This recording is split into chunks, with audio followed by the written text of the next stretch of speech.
Aaron, who Henry and I have been friends since his Milwaukee days, so 52, 53 years now. And we talk a lot, maybe once or twice every week, and he brought it up to me. He said, how are you doing in the Tide? It wasn't your fault. And don't worry about that. And commissioners are there, and that's what, the fact is that I've talked to Joe Torre in particular a lot about it since then, and Bob Brenly, and they ran out of pitchers. And so there were some weaknesses in the structure. But he said to me, I can't believe it. He says, when I played, it was Roberto, Willie, and me, and you played all 9 innings, and you wanted to play. Mm-hmm. And the more I heard that, I said, we need to do that. Well, in 2003, to make a long story short, in Chicago, Hank Blaylock hit a 2-run home run in the 8th inning, which put the American League at 6-5. Every player on both teams on the top step of the dugout. The intensity was unbelievable.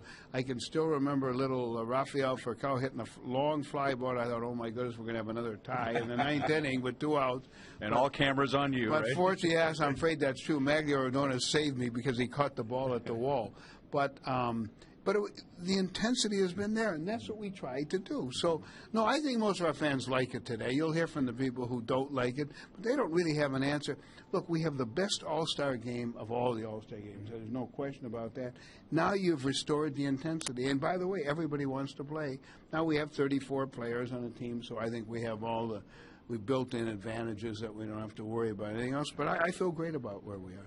Our eyes are on the minor leagues and all you guys coming along with our ball club. Right. The Legends game, I guess, will be played here. I mean, big-time interest in that now, isn't there? You're right. Paul, when you think of that game, it's amazing because all the future stars of the game are playing in it. I mean, you go back over the last 5 years, it's amazing.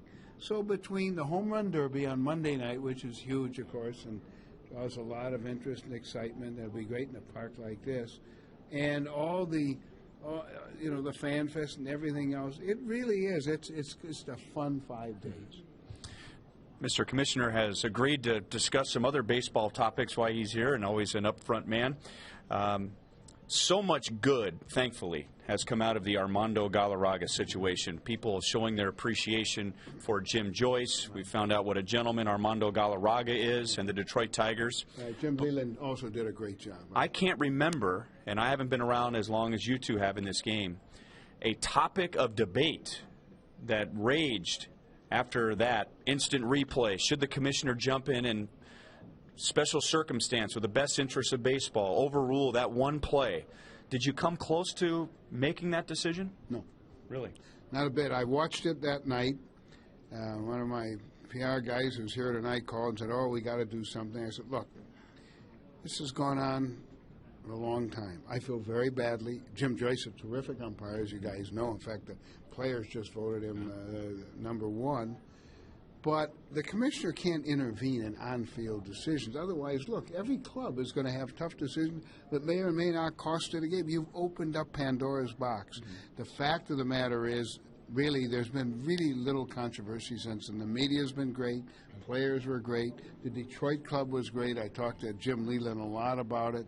And you worry, in a job like mine, guys, you have to worry about precedent. So everything you do sets up something. Well, as somebody from the Twins said to me the other night, I was up in Minnesota Sunday night, well, Mauer's ball was called foul as a fair ball, and that turned the whole series around, and this could go on forever. So you've really opened it up.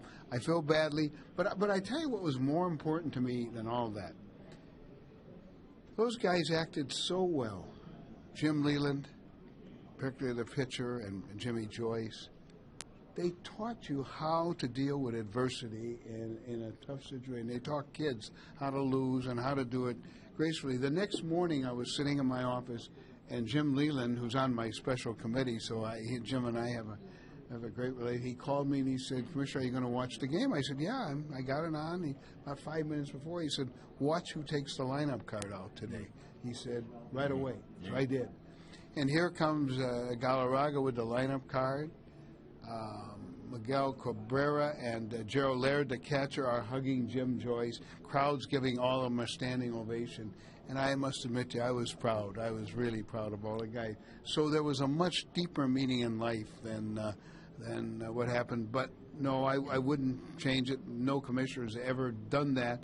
And it frankly would open up a really, really tough situation. Bud, you mentioned the committee, and I know you've met a lot starting early this year, and a lot of the thoughts out there kind of floated around how to improve the game. Has anything come of that?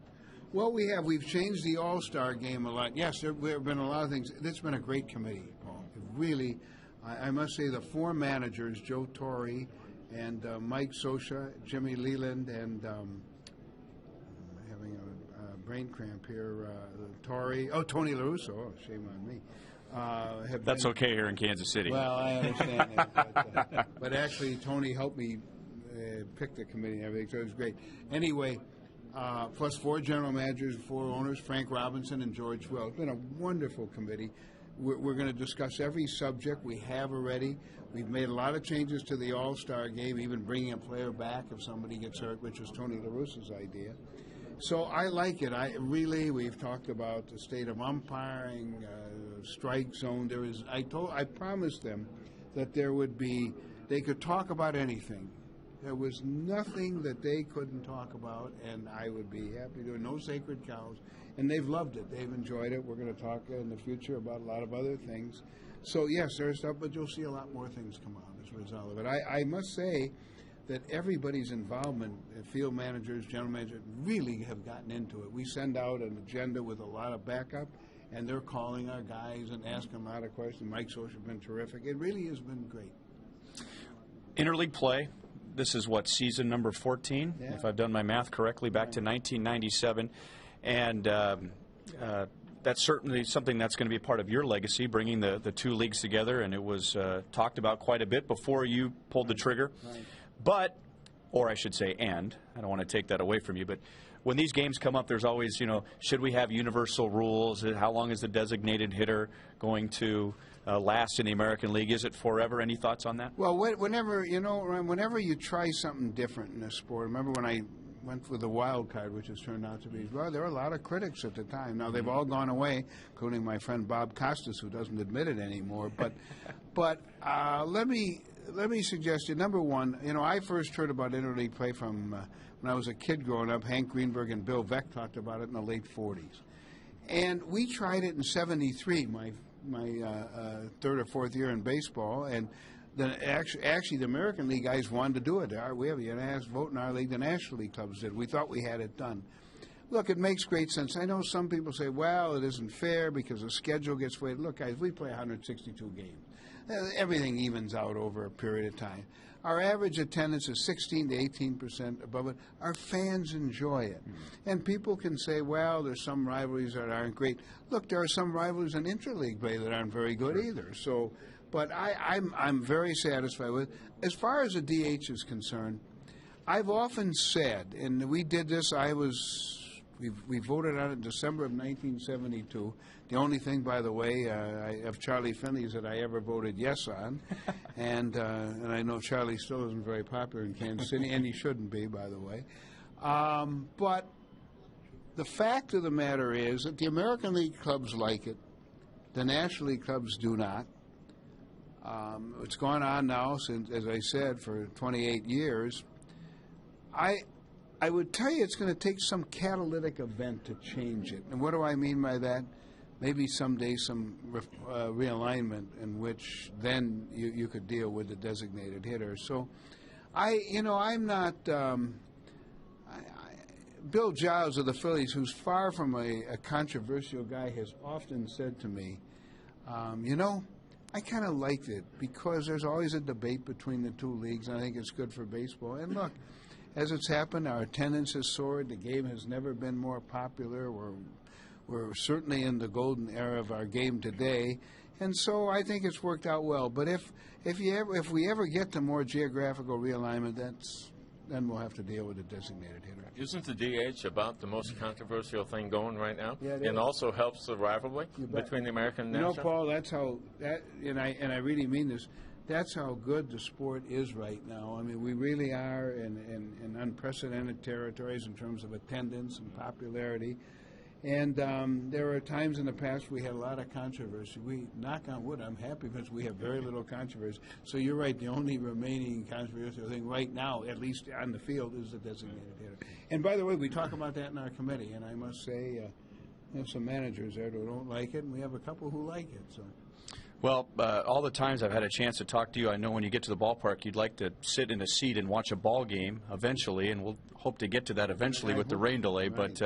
But Commissioner Seelig, always gracious with his time when he's here in Kansas City, and we thank you again for that. And I think can speak for the entire organization, the entire city, the entire region. Thank you for choosing Kansas City for the All-Star game. This has been a wonderful day. I really mean it. I like Kansas City a lot. I said to Paul, we had Brewers and the Royals had a great rivalry for a long time. And having come from Milwaukee, you know, Kansas City and Milwaukee, two very similar cities. And I really am. This is a good thing for the franchise. I know how happy David Glass is and everybody in the organization. So I'm looking forward to 2012, and I know Kansas City will do a great job. It's a pleasure. Thank you, sir. Thank you, Ryan. Enjoy the game tonight. All right, Commissioner Bud Seelig, and we'll have more from Kauffman Stadium right after this. Thank you, guys. Are we going to play tonight, or?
Question, and probably one that most people wouldn't ask when you get an all-star game. Is there a downside to it?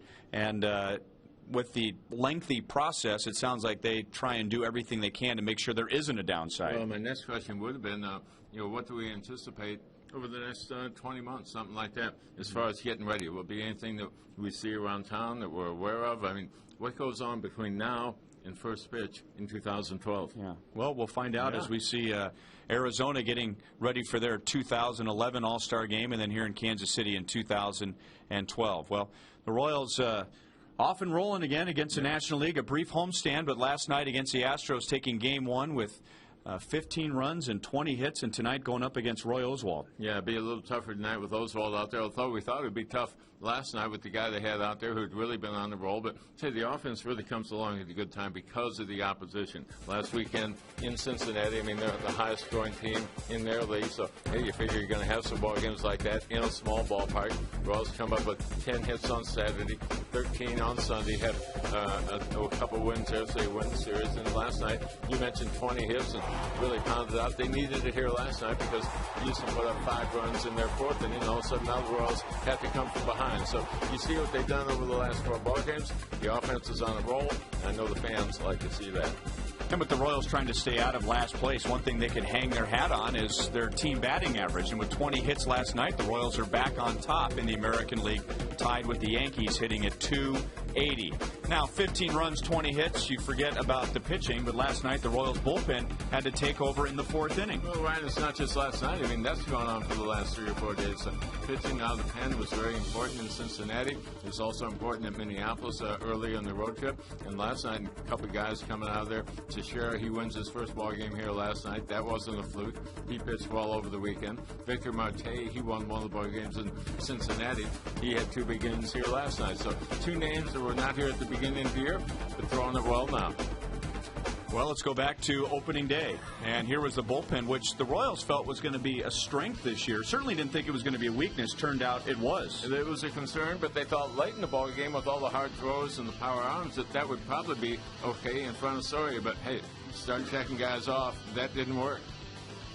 And you end up checking off 4 from opening day, and then after 33 games, there's the bunch that the Royals was working with, and you can check a couple of those off the list. Actually 3 if you include Bruce Chen. He's still with the Royals, but now he's in the starting rotation. In fact, he'll be the starter tonight, filling in for Gil Mesh when he went on the disabled list, and Bruce Chen has done a nice job for the Royals. You know, Ryan, you look at all the changes that have been made, and you might feel a little bit fortunate that it's going as well as it is right now, because that didn't have to be the case. I mean, Blake Wood has been awesome since they brought him up. They didn't want to have to bring him up, but they did, and he's done well for him. Bruce Chen coming into the rotation. I mean, who could have been happier with what he's done in his first 3 times out? He's kept his club in the ball game every time out. He's been able to win a couple of them, works both sides of the plate. He's got 3 pitches he can get over for strikes. I don't think anybody anticipated that he would do as a starter what he's done here early on.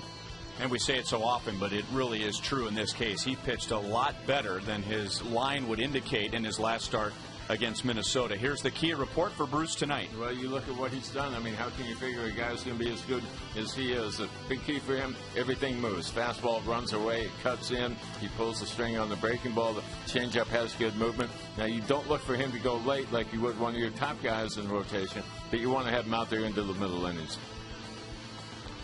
Here's a lineup that he will face tonight, presented by M&I Bank. And as far as changes from last night, Carlos Lee will be the designated hitter for the Astros tonight. So Jason Michaels will be in left field, and Brad Mills flip-flopping the bottom of his batting order. The rookie Tommy Manzella will hit 8th, and the catcher Humberto Quintero will hit 9th.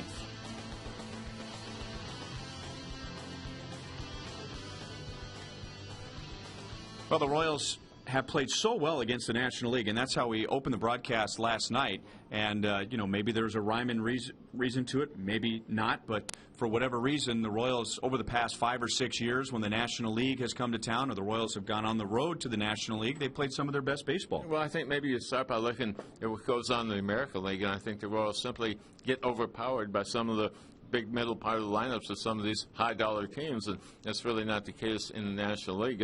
The American League has done well overall, and the Royals haven't done as well as some others, but done well enough to find a way to hang in ball games. A lot of good news at Kauffman Stadium today with Commissioner Seelig awarding the Royals the 2012 All-Star Game. The Royals offense with 15 runs on 20 hits, but there was some bad news before the game today. The Royals, unfortunately, had to make a roster move, so prior to today, Gil Mesh was the only starting pitcher who suffered an injury but the Royals announced that Luke Hochevar is going to go on the disabled list with an elbow sprain. Maybe a little bit overly cautious on Luke. He had a little bit of soreness his last time out. It also bothered him in his bullpen session. So, hey, he's a big part of the future. So don't risk anything right there. You've got Anthony LaRue, who was in camp. He was with the ball club last fall, throwing the ball well. Unfortunately for John Parrish, they needed a spot on the roster. He was hurt, but, he ran out of time here. But I think he'll be back at this level sometime soon. The rain delay continues at Kauffman Stadium. We're going to take a break, and while we are away, you are going to watch Royals Rewind here on Fox Sports Kansas City. When we play tonight, it'll be Bruce Chen going for his third straight win for the Royals, going up against Roy Oswalt, the three-time All-Star for the Astros. We'll be back in 20 minutes with an update.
might just, I don't want to tell you get this, and then that's what her and Mike got.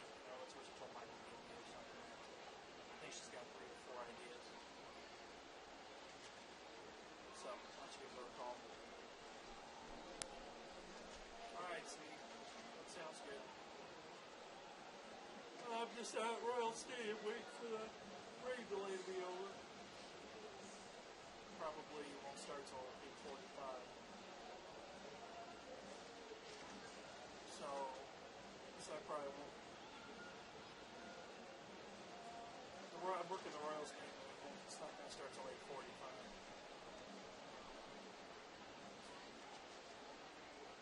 Tonight. It's raining. It was raining all night. Yes, I'm out there right now.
20 and 30. In those games, they averaged 4.6 runs per game, and over the history, they've averaged 4.5 runs a game. So basically, the day after scoring 15 or more runs, guys, just a normal day. Yes, they were shut out 5 times the day after, and that's the ones that you always remember, but there are plenty of other times where they have scored some runs. Save some of those runs for tomorrow.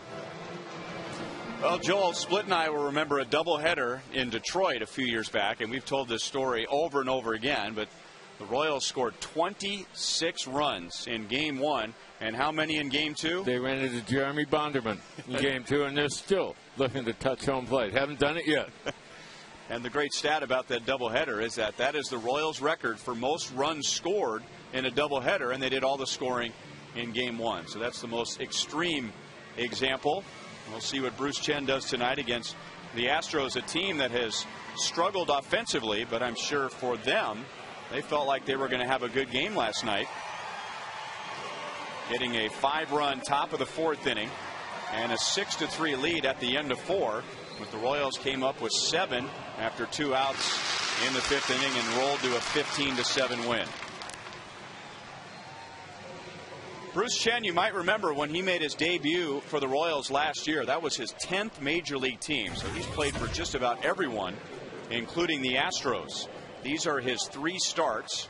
And as we said before the game even started, don't pay much attention to that line on Thursday against Minnesota. He pitched much better than 5 earned runs allowed in 6 1/3 innings. And over that stretch of 3 starts, his pitch count has gone up to 99 pitches in his last, and what a good way to start. 1 pitch, 1 away as he gets Michael Bourne, who tried to bunt his way on.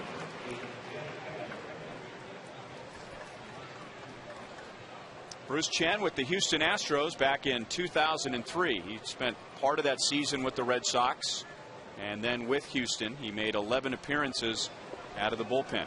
And had a 6-point ERA with that Houston ball club, so hopefully he does better than that here tonight.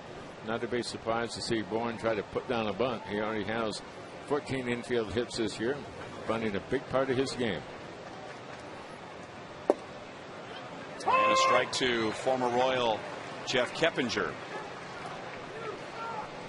We told you last night when the Royals went to Houston last year and took 2 out of 3, they really handled Michael Bourne and Jeff Keppinger. And those two who tried to get the Astros offense going were a combined 2 for 23. Well, last night they were just 2 for 8. And with Michael Bourne's ground out here in the 1st inning, just 2 for 9.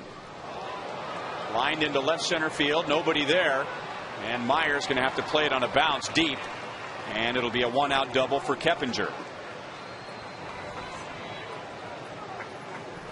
Astros pretty used to Keppinger swinging it well against left-handed pitching. He is a career .341 hitter against the lefties, about 90 points lighter than that against the righties. So he sees the lefties well and blisters that one into the gap and deep left center field.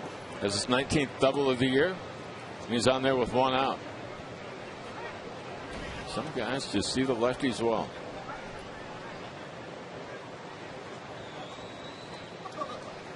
And now Lance Berkman. He was 1 for 4 last night with a double, and for him that snapped an 0 for 15. So he'll move over to the right side and take ball 1 from Bruce Chen. So even snapping the string, Berkman is still just 2 out of his last 27 and batting at just .238. Popped him up. Avila's out. Meyer calling for it. 2 down.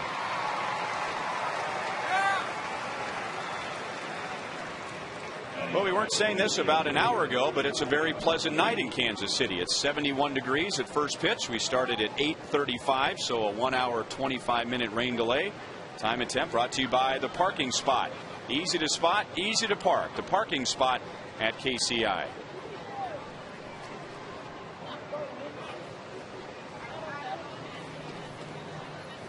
So Keppinger at second base, and now Carlos Lee also just 1 for 4 last night.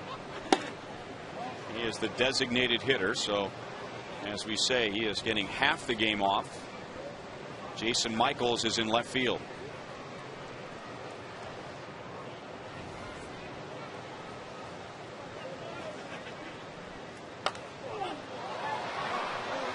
and that is out of play. 1 ball, 1 strike. Here are the Royals defensively tonight, presented by Suzuki. Pasednik, Meyer, and DeJesus in the outfield. Meyer and DeJesus with those long airless streaks. Callaspo, Betancourt, Aviles, and Butler on the infield. And Jason Kendall behind the plate. And Ryan, at this point, you'd have to say that is now an everyday lineup.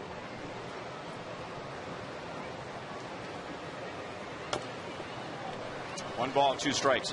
And with the Royals playing so well since Ned Yost took over, they are now 16-14. The question comes up, well, what has Ned Yost done? And as far as making changes, he hasn't done much of that, but it is pretty clear that he is in favor of a set lineup. He announced that early on. He wanted to take a look at everybody early, but he also wanted to keep things pretty well set. He likes guys in their comfort zone. Off the knuckles and into shallow left field, and Carlos Lee is going to drive in Keppinger, and the Astros take a 1-0 lead.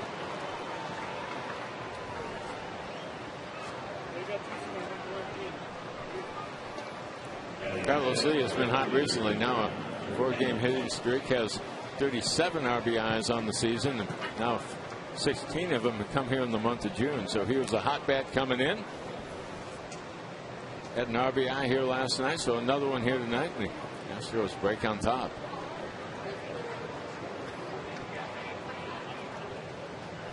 And that'll bring up Hunter Pence.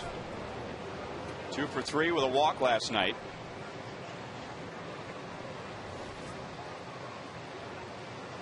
He is tied for the team lead with Lee with 10 home runs. Hunter Pence, a fan favorite back in Houston for his all-out style of play. Very rarely goes to the clubhouse after the game with a clean uniform.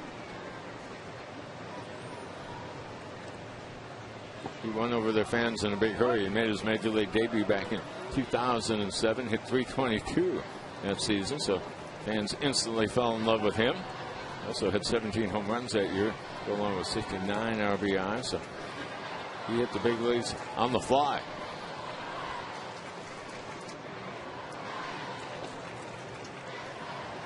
And I don't think it hurts, Split, as proud as Texans are, that he happens to be from Texas.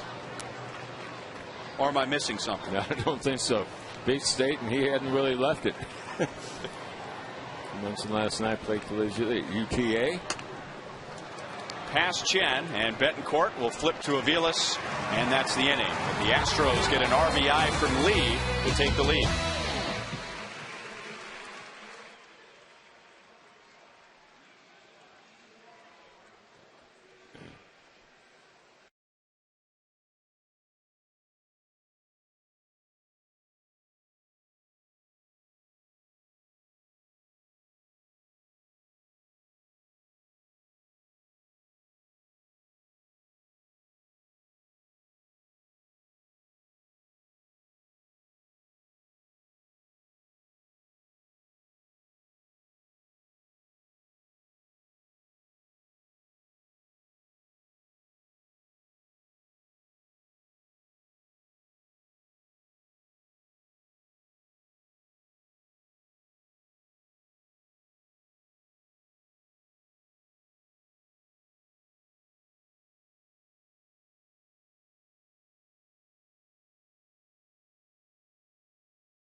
And since Ned Yost took over, here is his lineup presented by M&I Bank, and we're talking about a set lineup and no changes from last night after the Royals scored 15 runs. That was a season high, and they tied a season high with 20 hits.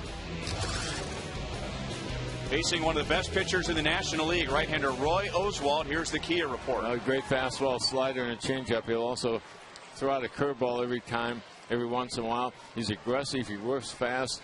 He really jumped on the Royals back in 2005. That was the ball game that he went 8 innings here, gave up just 1 run, and made a big impression on everybody in the ballpark that day. He was their opening day starter again this year for the 8th straight year. It's coming up on a decade. There's all kinds of rumors about him possibly being traded, with them probably out of the race over in the National League. That is past Berkman, fair, and down into the corner. And Posednik thinking about 3. And he is into third base standing. So the Astros get a run in the top of the first, and now the Royals have a runner at third with nobody out. Randy goes to the corner of the ballpark for its double, possible triple, depending on, first of all, the speed of the batter runner, and also what does it do once it gets into the corner? Does it carry him out, pick up speed? Well, that one just kind of hovers the foul line right there. So Hunter Pence had to go in and get it. Long throw in from right field, so it's a stand-up triple for Posednik.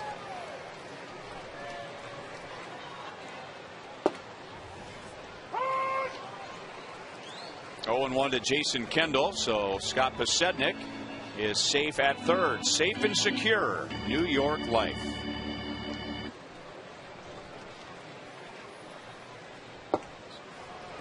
0-2 to Kendall. Joe Goldberg. Well, he certainly knows a lot about Roy Oswalt. Faced him 46 at bats. Only Ryan Dempster is a pitcher he's faced more among active pitchers. And he says with Roy Oswalt, he comes right at you. He says he's kind of like Zach Greinke in the sense that his approach, here it is, come and get it. I know that I've got good stuff. He says he's consistent every single year. He's a winner, and he's got that swagger on the mound, guys. All right, Joel, 1 ball, 2 strikes. He is not a big pitcher. Now, he has a big arm, but he is listed at 6 feet, maybe, but you can't argue with the success. 141 wins. His career record is 63 games above 500. He has done nothing but win. And Kendall into right field, so Pence running towards the corner. He can't get anything on the throw, and down from third comes Posednik, and just like that, the Royals have tied the game.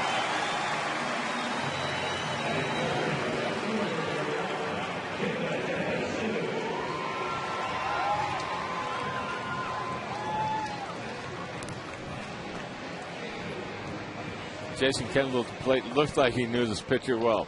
Does what he does best, take the ball the opposite way. Normally he tries to hit the ball on the line or on the ground, but fly ball is going to be good enough to get that runner home from third. We are 5 pitches into the game, and the Royals have evened it up. And now David DeJesus, who had a 3-hit game last night, and now over his last 29 games, he is hitting just under 400. There's another base hit.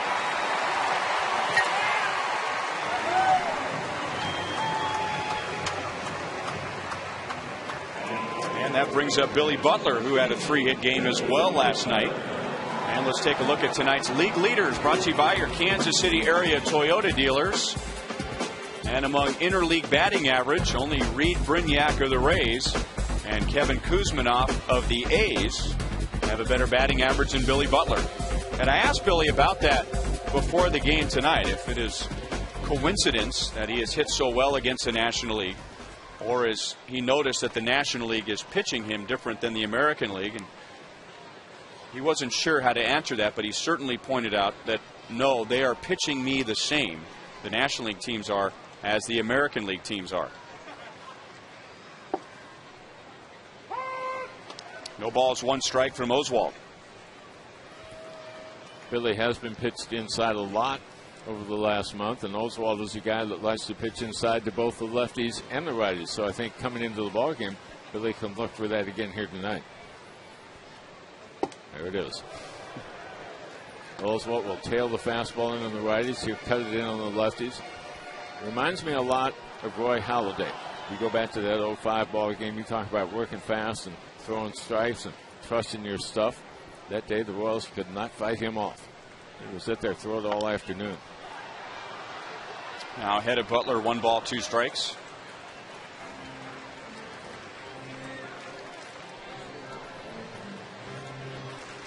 With all the talk about the All-Star game today, and the All-Star game coming to Kauffman Stadium in 2012,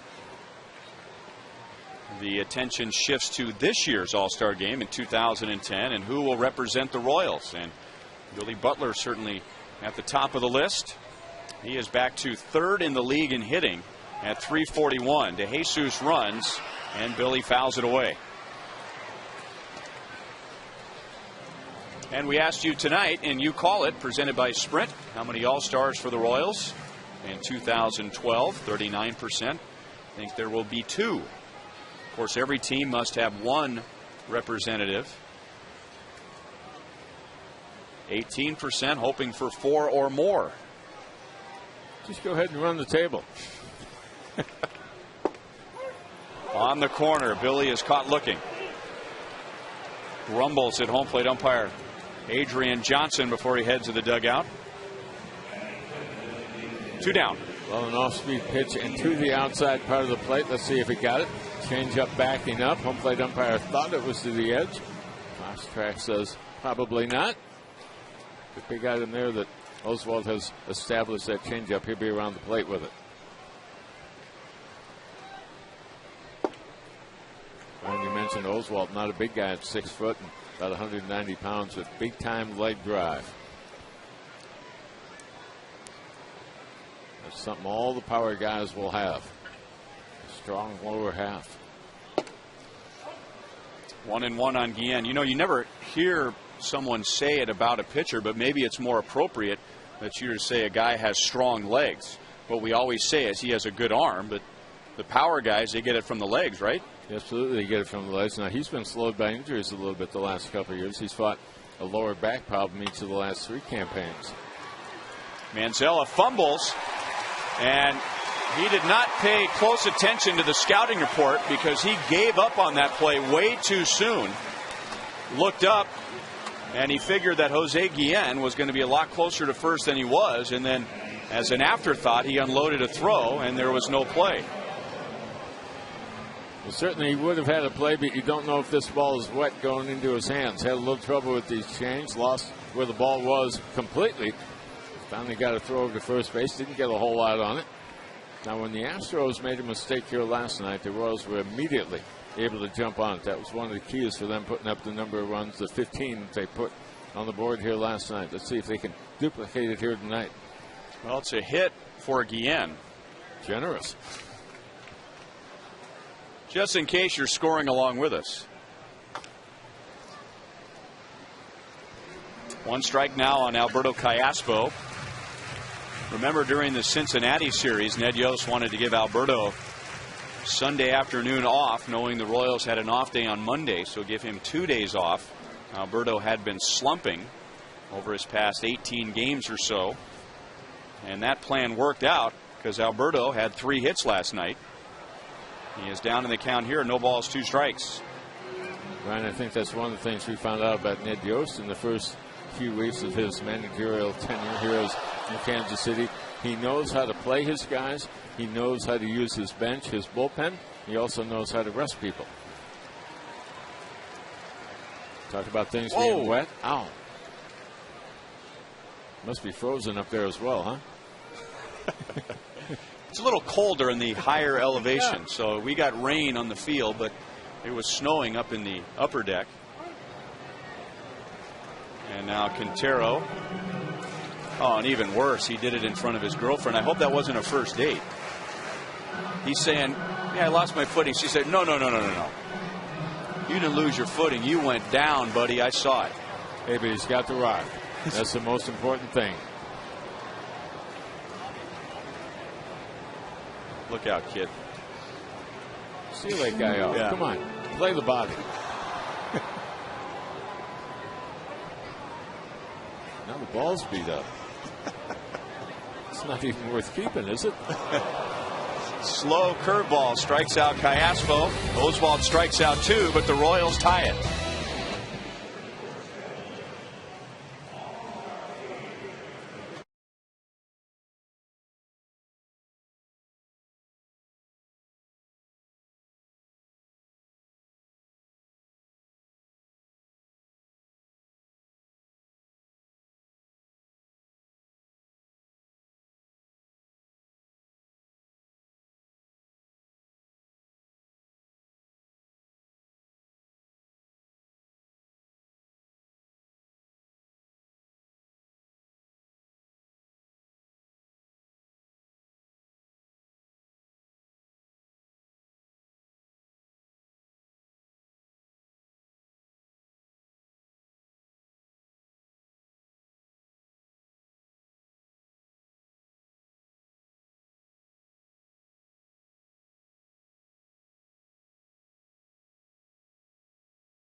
encourage you to visit FoxSportsKansasCity.com. Jeffrey Flanagan's newest article says that Ned Yost ought to be offered a contract extension. See why he thinks Ned is the right man for the Royals at FoxSportsKansasCity.com. He had an interesting point when we talked yesterday. He said, hey, Atlanta's going to be looking for a new manager at the end of the year. Ned makes his home in that area. Spent a long time in their organization. This might be the time to tie him up. Who knows? I would think the Braves would be most interested in a couple of guys who right now have big league managing jobs. Ned, with the Royals playing well, they're 2 games above 500 since he has taken over. And then Freddie Gonzalez with the Florida Marlins. Now they are 31 and 33. They're 5.5 back in the National League East. We shall see. Bruce Chen strikes out his first, 1 away in the 2nd inning.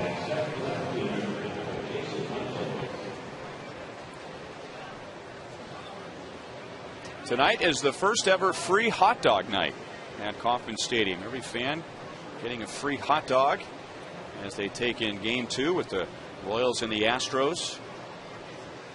Maybe that was the plan of the rain delay. Give them an hour and a half to go ahead and eat it, too.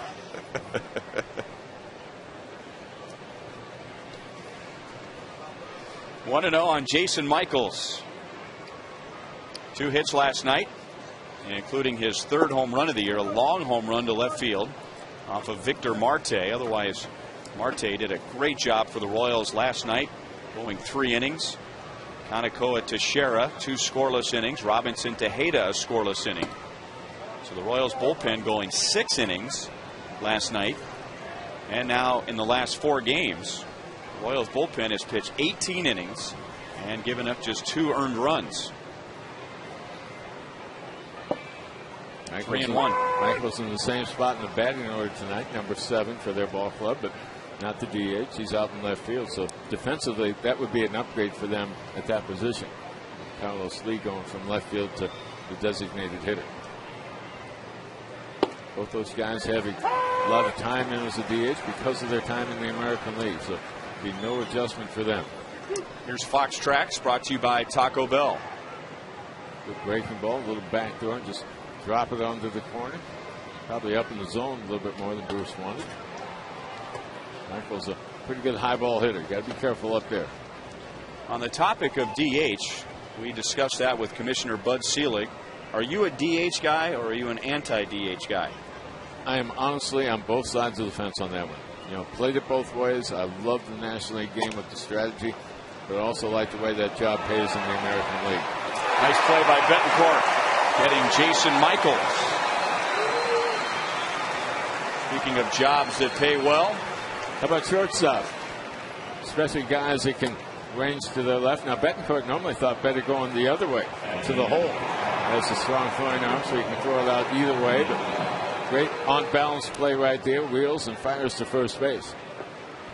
That'll probably be on Joel's top 10 plays of the week when he unveils that over the weekend.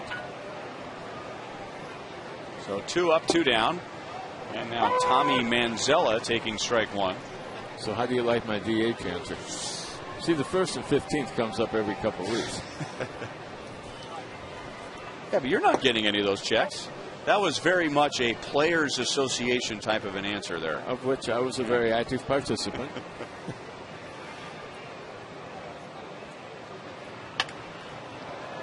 Center field, Meyer is there, and Chen faces only 3 in the 2nd inning.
Sometimes I get my buttons mixed up and I cough into the truck. It's great.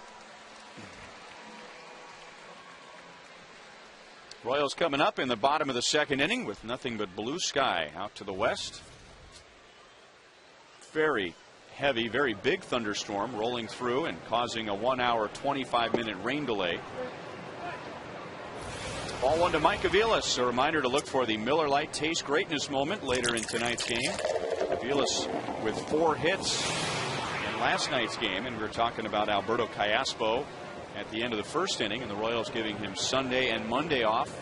Aviles with the same thing, and he responded with 4 hits, and he drove in 4. 1 ball, 1 strike. Ryan, you look at the entire bottom part of the order here last night. All the guys 6 through 9, everybody had at least 1 RBI. As you mentioned, Aviles is kind of the ringleader.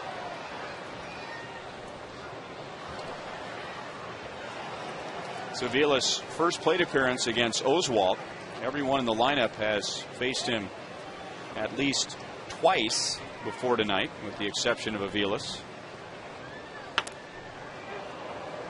Still 1 ball, 2 strikes.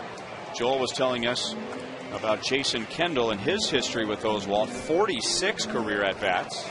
Scott Posednik with 26. So I'm sure they were popular guys during the hitters meeting, sharing their information with the rest of the lineup. Hanging breaking ball is pulled into the corner, and it is foul. Aviles into the home run trot just in case. The third base umpire Mike Everett said it just missed the foul pole.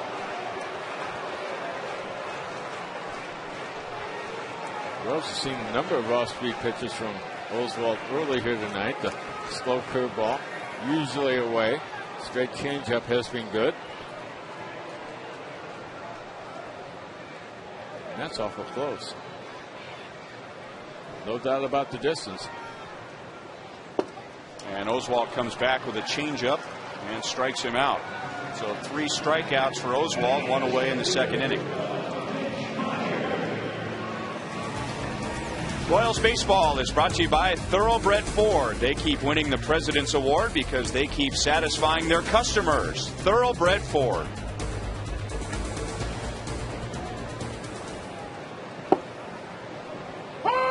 One to Mitch Meyer.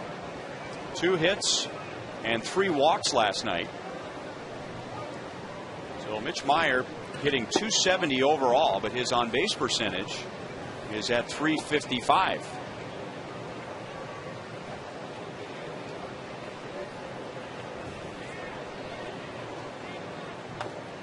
Talking to Kevin Seitzer about this when we were in Boston split, about on-base percentage, and generally speaking, what is a very good on-base percentage? Where does that begin? And he thought right around .350. And I said, next question was, what's an impressive on-base percentage compared to a batting average? So in other words, how can you judge whether a guy is getting on base by way of the walk? Let's say a differential between batting average and on base. And he figured maybe 60 to 70 points is when you can start saying, okay, this is a guy who can find other ways to get on base. And Mitch would be, what, 85 points better with his on-base percentage than his batting average. I think a big item for him here early on in the season is that this is his 53rd game. I mean, all kinds of playing time for him. Has not disappointed. This is game number 67 for the Royals, so he's been out there most nights.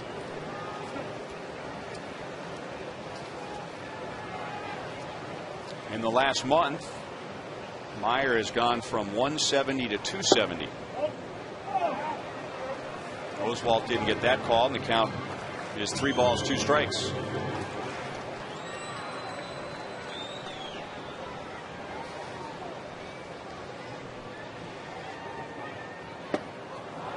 Now 4 strikeouts for Oswalt, including the last 3 going back to the final out of the first inning. And now Unieski Betancourt.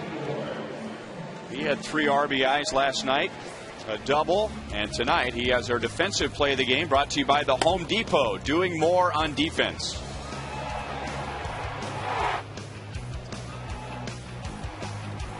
Ranging far to his left, he made it look routine. By the way, I got a little excited about Mitch Meyer's batting average over the past month. It has gone up 30 points over the past month, not 100 points. I was a little more impressed with your number. Yeah. Mine was the Hollywood version. Was it? Yeah. Mine wasn't necessarily a true story. Mine was based on a true story. Throw in some inflation. You got it. So make it 240 to 270, not 170 to 270.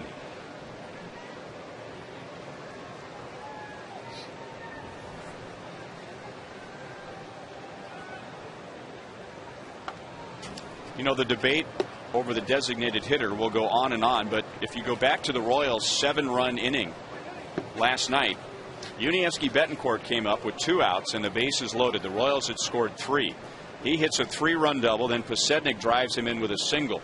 If this was a National League game, that would have been the pitcher coming up, and that might have been a 3-run inning for the Royals rather than a 7-run inning. The Royals down in order in the bottom of the second.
Pretty night in Kansas City. The Royals are rolling against the National League, and the Royals found out today that they will have the All-Star game in 2012, so a lot of good news at Kauffman Stadium.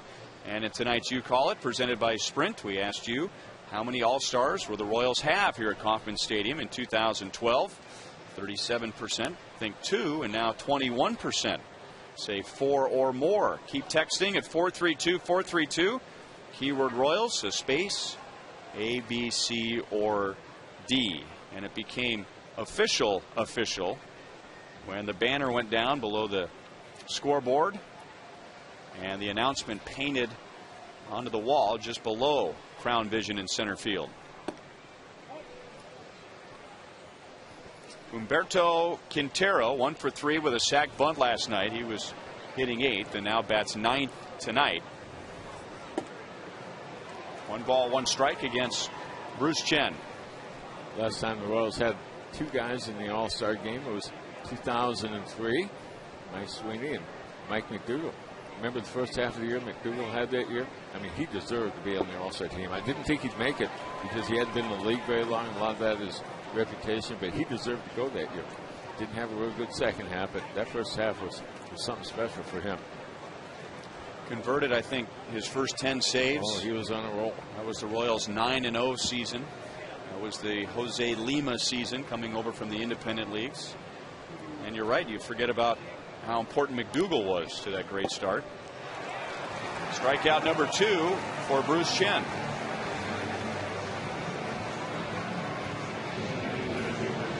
And Bruce doesn't normally light up the radar gun, but he can put a little on, take a little off.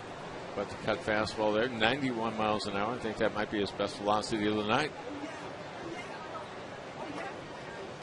2 years ago, Bruce Chen missed the entire season because of Tommy John surgery.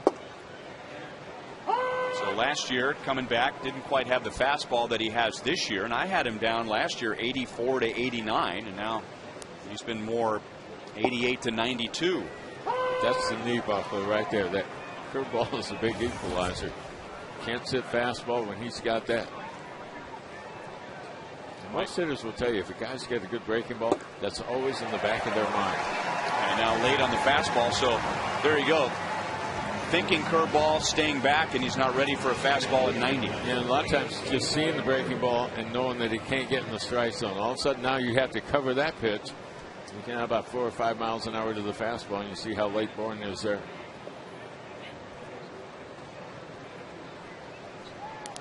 So Bruce has retired the last 6. Astros scoring in the top of the first on Carlos Lee's single, and the Royals tying it in the bottom of the first on Kendall's sacrifice fly. Keppinger scoring the Astros run. He doubled with 1 out.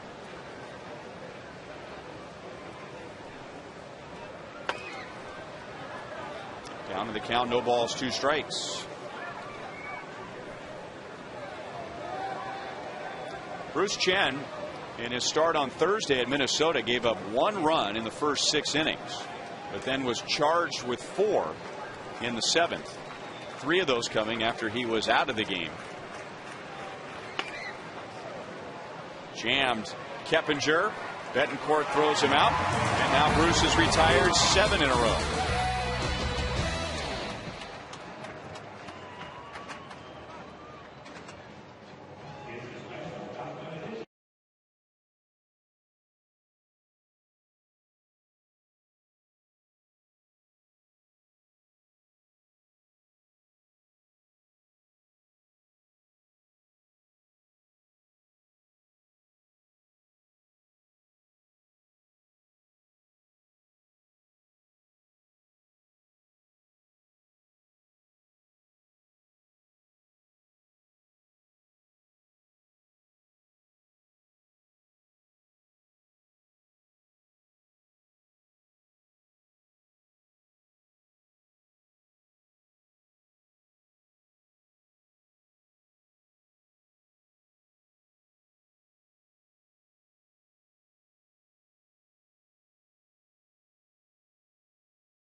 This is Alan Cleek.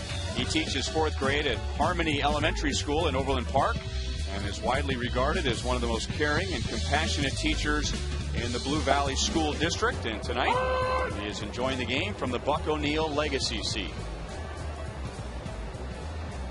So welcome to Alan as the Royals and Astros are tied at 1. 1 ball, 1 strike on Scott Posednik. After the Astros scored in the top of the first, Posednik hitting a triple in the bottom half and then scoring on Jason Kendall's sacrifice fly.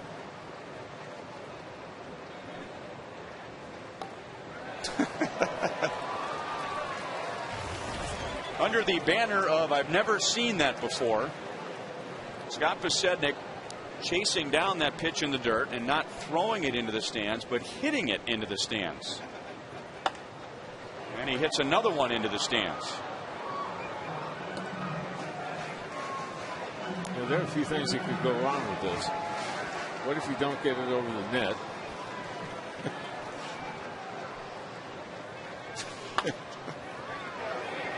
Now he pulls it to the right side. Keppinger lost the grip as he was getting up. It would have been a close play. With Posednik's speed, it's an infield hit. And And Scott Pasetnik, after having a tough road trip, is now 4 out of 7 in the first 2 games of this series. Kepinger's playing deep at second base. See him back at the cut of the grass. Took an angle that he was able to retreat to buy some more time. Now remember, that ball is going to be wet when he gets to him. Might have been a factor on the play. He'd have been quick to get Pasetnik.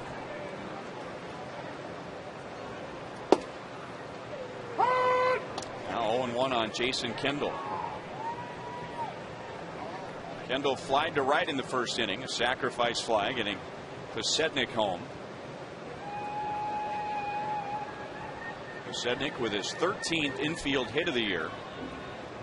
And Kendall split. Now you could tell on that pitch he was doing everything he could to get out of the way of that fastball. That's the way I'm reporting it. You saw what I saw. Unless you were on the mound. For some reason, I can imagine a younger Paul Splittorff saying to himself, "Oh, you want to get hit? Okay, I'll help you get hit."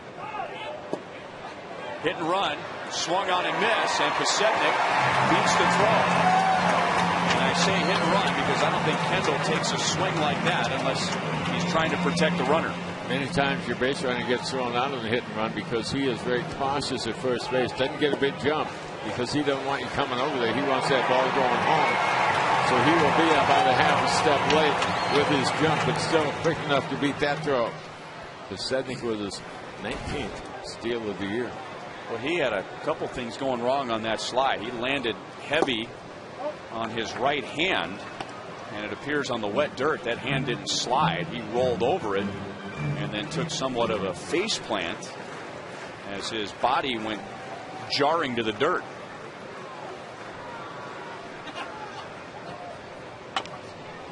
And now Kendall moving the runner up. Manzella throws him out. So Jason Kendall doesn't have a hit yet tonight, but 2 very productive at-bats. And he gets Pasetnik over to third with 1 away. Does his job. That's why Ned Jones talks about him being the ideal number 2 hitter, even though he has not gotten many base hits since that move was made. Kendall swung it well on the last homestand, but not much on the road trip. But hey, put the ball in play, force them to handle it, see what happens.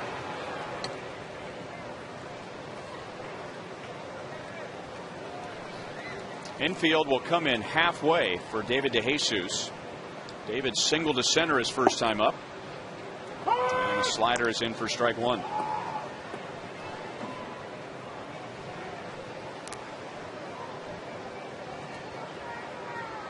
David's base hit makes him 4 out of 6 against Roy Oswalt.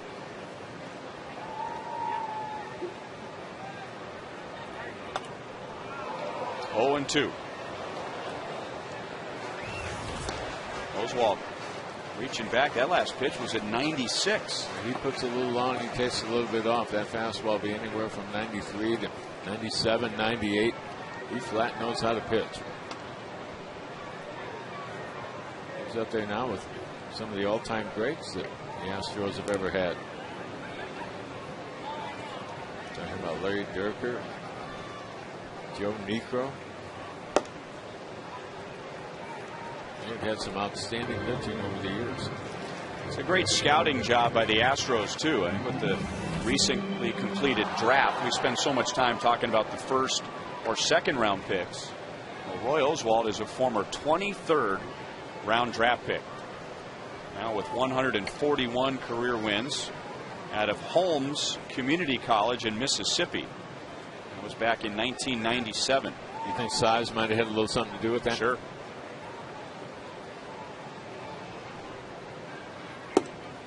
As the story goes, Oswalt was on his way to Holmes Community College to play football because they didn't have a baseball program.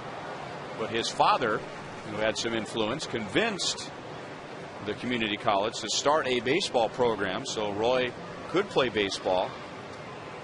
And now here he is in the big leagues.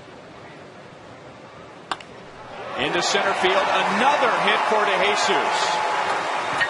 Royals take a 2-1 lead. Pasetnik has scored both times. David has a knack for knowing how to drive in runs. look at his totals the last couple of years. A year ago, 71 runs driven in. A year before that, 73, and all that done out of primarily the leadoff spot. Some people are surprised that he's thriving as the number 3 hitter. He doesn't even think about it anymore. His approach is the same. Try to work the middle of the field, hit the ball low and hard somewhere. Sednick going to talk to Nick Kenny and Kyle Turner about that slide at second base, landing on his hand and maybe rolling over his wrist. You weren't impressed with the landing, were you? It was a bit rough. It was a bit rough.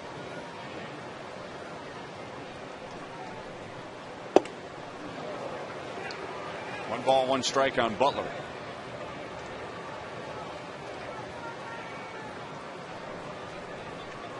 Maybe lucky the helmet, that the bill of the helmet didn't dig into the dirt right there. That could have hurt a whole lot.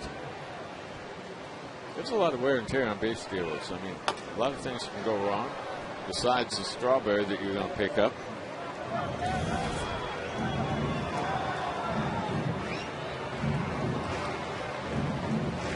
Royals and Alex Gordon finding out the hard way about that in spring training this year when Alex broke a finger sliding in head first in surprise very early in the spring training games.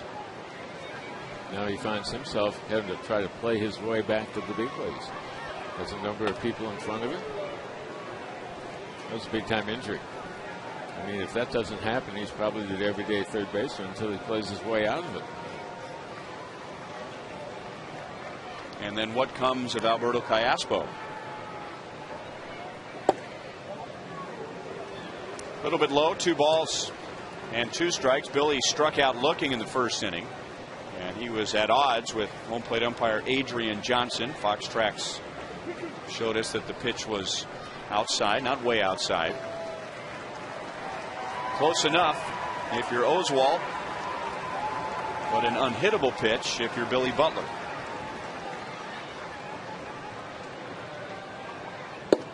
Struck him out again, this time with a fastball at 95. So Oswalt has struck out 5 in the game, and there are 2 down in the 3rd inning. Really having a hard time getting to that ball down and away, so many people have pitched him inside. Got him out there his first time up. Got him swinging here in the 3rd.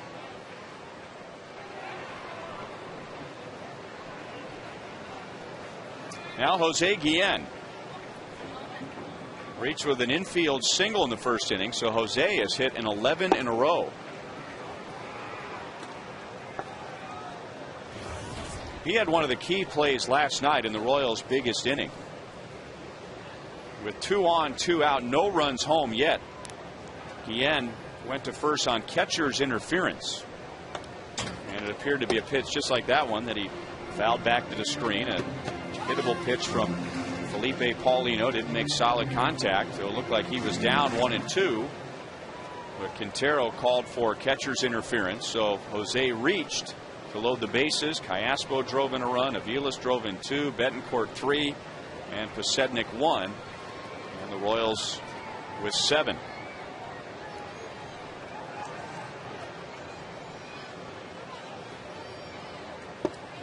And down goes Guillen on strikes. So 6 strikeouts for Oswalt, but he is down 2-1.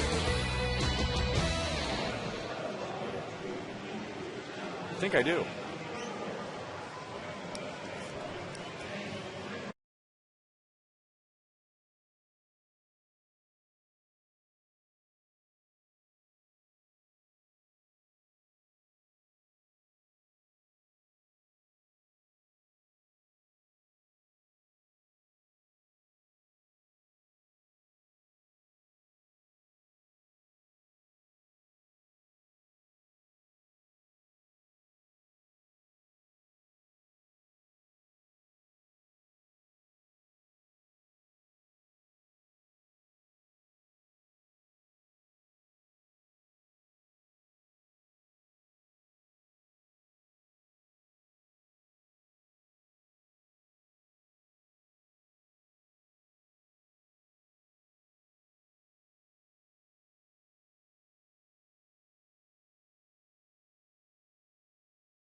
2-1 Royals. Final game of the series is tomorrow night. It's Inc. College Night. High school and college students will get select tickets for just $7. It's also Top Gun Night, so wear your aviator sunglasses, your bomber jackets. They're going to have a costume contest, other prizes in the outfield experience. And, you know, for the past couple weeks or so, Frank and I have been wearing the aviator glasses. I like them. He looks a lot better than I do in them. But I have to admit, I look better than you do. Yeah, you do. Yeah. This isn't quite me yet, but maybe by tomorrow night, it might be right. Yeah, I think so. Yeah, be able to do that. And these work. We can still see at night. I don't know about the jacket tomorrow night, but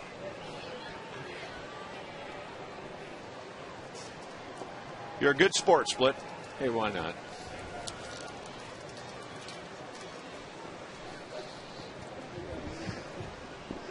One ball, one strike on Lance Berkman. Kendall runs to the screen, but it lands on the other side. So 1-2. Berkman flied to center field in the first inning. I think I heard in the background the boys next door doing some laughing. What are you guys laughing at? Well, we thought you guys looked great in the aviators. Frank misses them, and he pointed it out that Split may have played in those aviator glasses. And the round of laughs begin again. They look good, Split. Thank you, Joel. That makes me feel a whole lot better that you're in that camp. Did Berkman go? No. Tim McClellan, the umpire at first base. Well, I have long said that when they were accumulating artifacts for the Royals Hall of Fame out in left field, that I think a pair of Paul Splittorff glasses from the 1970s would have been a great exhibit. Because for me, growing up in Southern California and following the Royals from a distance, you were that lefty for the Royals that had the glasses. Had the glasses. Still have some of the old ones. The old equipment bag. There we go. There they are. You don't still have that tie, though, do you? I might. Wow. Got it all the way to the plate. How about Cookie? How did he do with that one? I don't know, but I think you threw that ball to Jamie.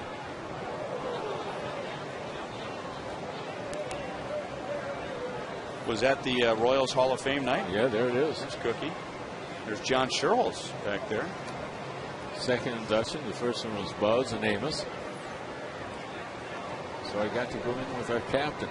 Doesn't get any better than that.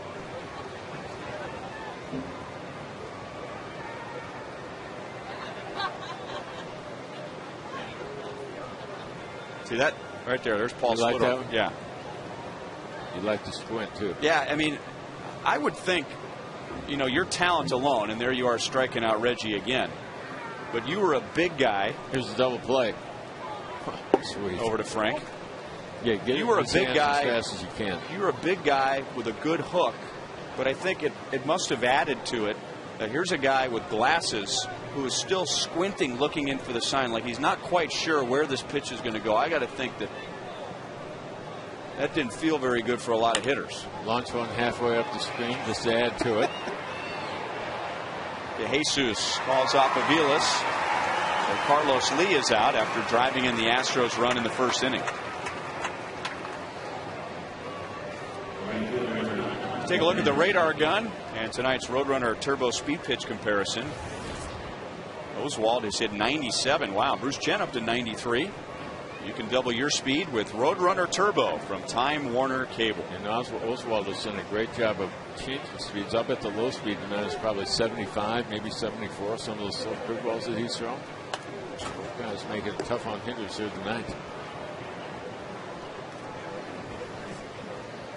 Hunter Pence rolled into a fielder's choice to end the first inning. Well, Bruce Chen giving up a run on 2 hits in the first. And now he's retired 8 of 9. Just missed inside. 1 ball, 1 strike.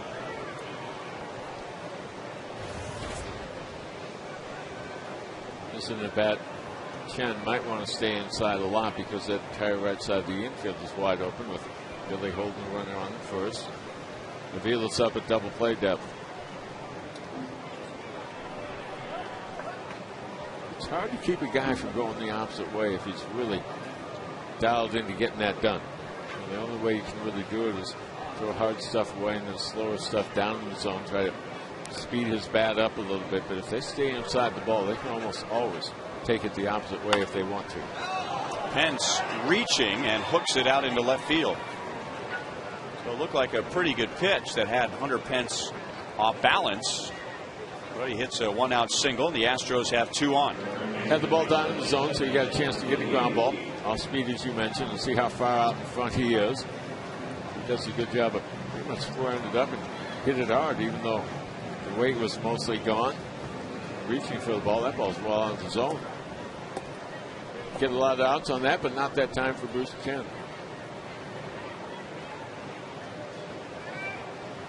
Pence has been hot lately. Had a bad April, but a red hot May. He's now hit about 310 over his last 5.5 weeks. So he's on a bit of a roll. He was so buried early on, it's going to take a while to get his batting average back up to normal. 1-0 on Pedro Feliz. And last night we were talking about how he has been known more for his glove as a big leaguer than his bat. But he drove in 2 last night. Bruce struck him out first time, and that drills third base coach Dave Clark. Wow. And that got a lot of it. All the coaches now on the field wear the batting helmets. Now he is really focused on the runner at second base, helping him with the infielders around him. So his focus is there, not so much on the hitter. This ball gets on him in a hurry. The angle that it took tells you that he got it all. How about catching the helmet, though? That's some skill involved there. Meyer drops the ball. They might still have a force at second base, but the throw is offline. So Mitch drops an easy fly ball. The Royals still had a pretty good chance to get the force at second base. Let's see if he looks away to see if the runner is tagging. Now the outfielder should be helping him right there, saying he's tagging. Just played it off to the side. Had the glove elevated about eye high, so he didn't really lose the ball going into his glove. He just did not finish the play. Runner on second base was tagging on the ball. Now they got 2 on in scoring position. So that ends Mitch's long, errorless streak. He had gone 189 games. And that is the second longest now in Royals history. David DeJesus still has his streak going. He is at 212.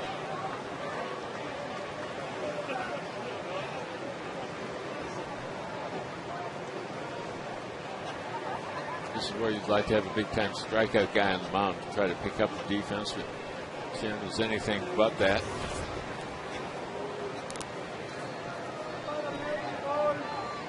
Michaels has grounded into just 1 double play this year. Of course, he's only had 40 at-bats.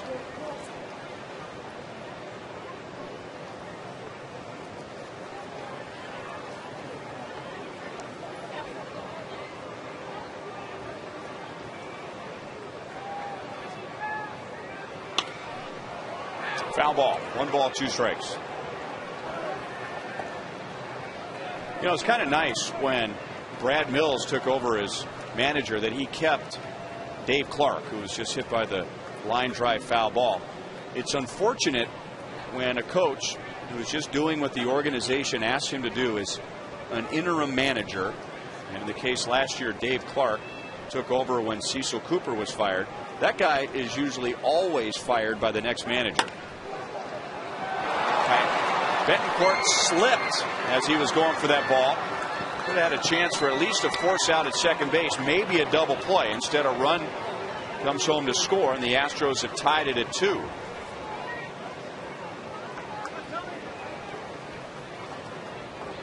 It looks like he got to this ball and maybe got under his glove somehow. But as you mentioned, it does look like he was late reacting to it. He has a base runner in front of him. Yeah, he had a head problem with his stride. Slipped a little bit, lost his footing. That cost you all kinds of range to your left. That ball was able to get by him, although it was hit pretty hard by Michaels.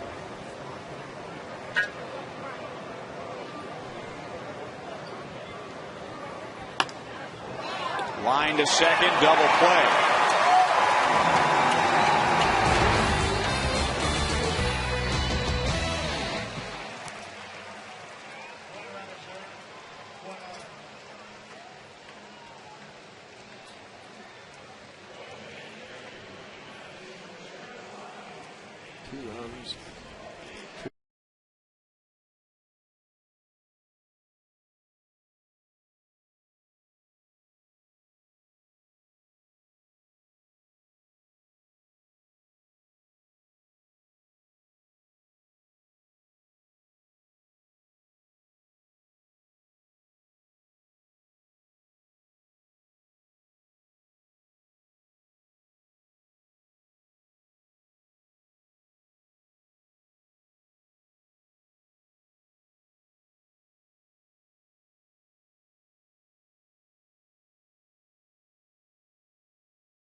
Fastest 3G network, AT&T. Rethink possible.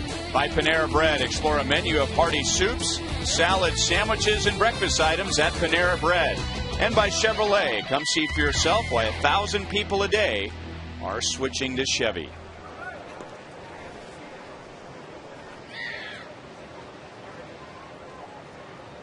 Maybe a little drizzle falling after a very heavy thunderstorm delayed the game by an hour and 25 minutes. Alberto Callaspo flies out to right field. He is 0 for 2. Astros getting 2 in the top of the 4th to take a 1-run lead.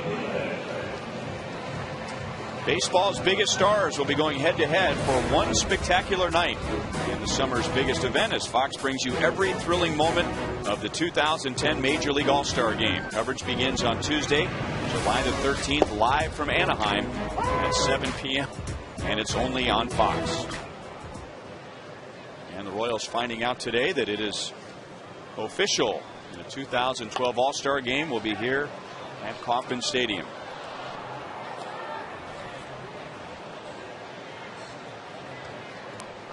There was a little bit of concern that was down in the Royals dugout when the tarp fell below the scoreboard, and that announcement of the 2012 All-Star Game appeared, that the Major League logo on the left side, which is white, might be an advantage for right-hand pitchers. The ball coming out of their hand, that is the so-called batter's eye or the back drop. And in every ballpark, that is a very dark color to help the hitters see the ball out of the pitcher's hand. But would that ball get up in that white logo? Something of which Split has no sympathy for whatsoever. Hitters will figure it out. I mean, that is, if it were up to you, that'd be a much bigger logo, wouldn't it? And it'd be right in the middle. Of course, that's what the Royals had the retired numbers there for a number of years. They were gold at the time.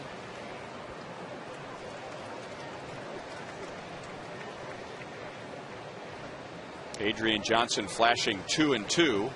Scoreboard says 3 balls, 2 strikes. Now it can say 3-2. Avila struck out swinging in the second inning. Oswald has struck out 6. Keppinger to the middle and got Avilas.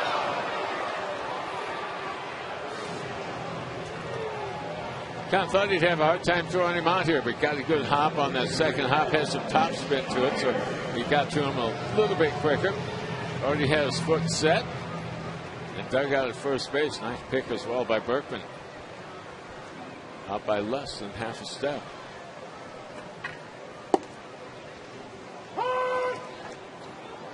Now a strike on Mitch Meyer. He struck out in the second inning. And in the Astros' 2-run fourth, dropped a fly ball. Also, Yuniesky Betancourt slipped on a ground ball up the middle.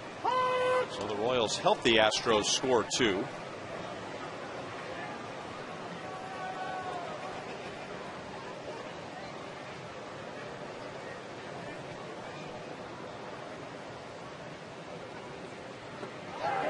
Did he go?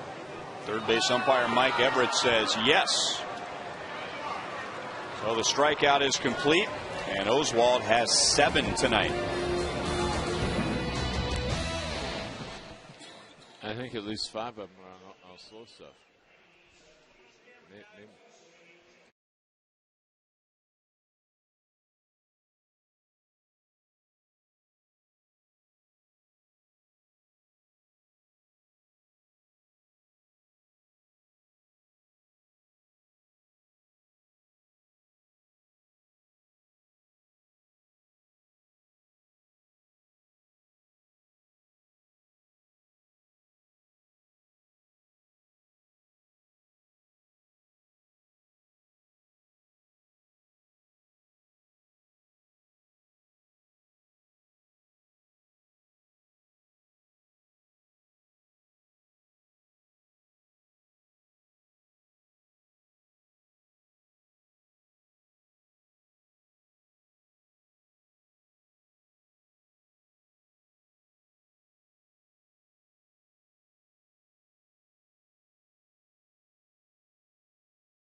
.25-minute rain delay. The Astros ahead by 1. Well, work last night. Let's try it again tonight. Well, the Royals have the Astros right where they want them. Right where they want them. It's maybe a little bit closer than what they had hoped for, but they're going against a tough guy in Oswald, who's really been good with the off-speed stuff tonight. So keep it close and pick them off late.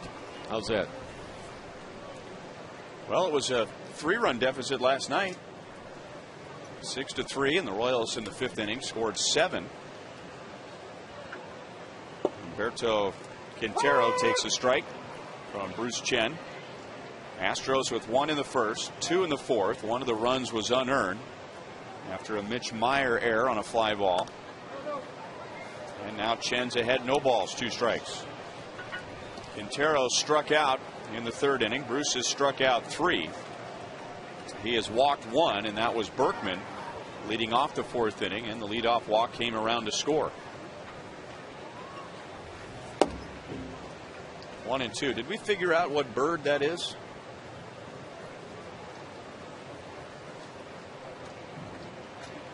I wasn't here that night. I heard about it, but no, I did not research that. 4th strikeout for Chen, and the 2nd time he has gotten Quintero.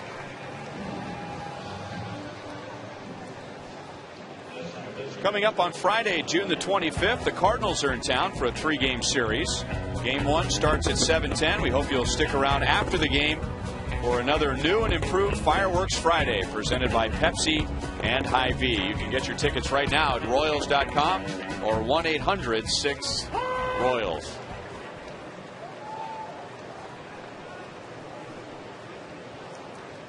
Michael Bourne 0 for 2. And now down in the count, no balls, 2 strikes. Tried to open the game with a bunt. Chen threw him out and then struck him out in the 3rd. And as the Astros begin their 3rd time through the order, in the past, this is when teams have started to get to Bruce Chen, doing very little 1st and 2nd time through the order. Hopefully that will not be the case this time because the pitch count is still relatively low for him. He had 57 thrown through the first 4 innings here tonight, so hopefully he can get this a little bit longer. Here's Fox Tracks, brought to you by Chevy. Dropped down, came back with the fastball. When he struck him out the last time, it was on a high fastball. So maybe he's got a pretty good idea how to keep that leadoff man off base.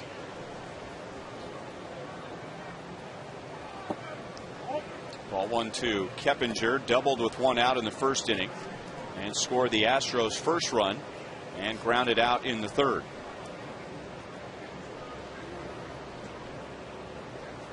And if Chen is thinking about hoping about striking out the side, this is one of the most difficult guys in the National League to strike out. In fact, the second most difficult hitter. Shallow center. Avila's sprinting out and makes a play. So no strikeout, but Chen gets the Astros in order.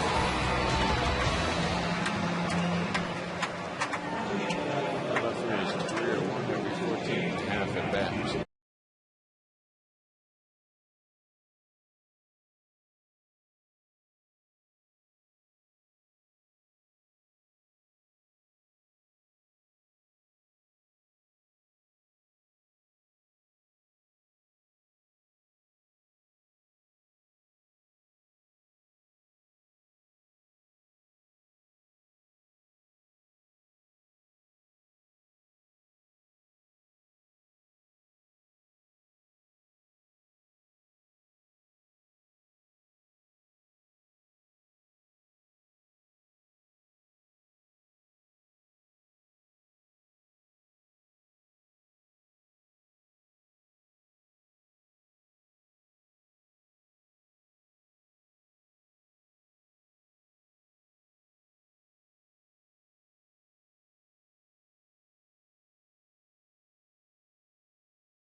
Stars Among Us recognizes 3 finalists for the Royals, and through June the 20th you can vote for one of these 3 ladies at peopleallstars.com.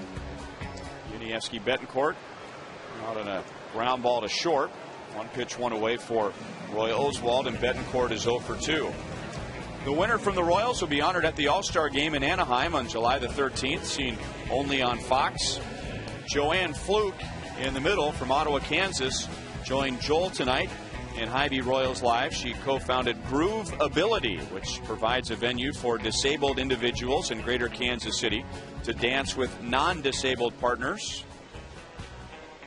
And tomorrow we will introduce Marcia Merrick to you of Mission, Kansas.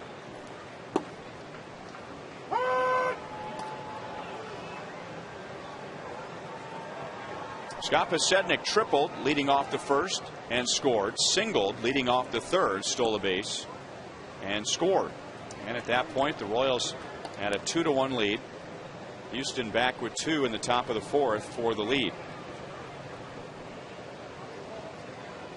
Oswalt has retired 7 of the last 8, and he has struck out 7 tonight. 1 ball, 2 strikes.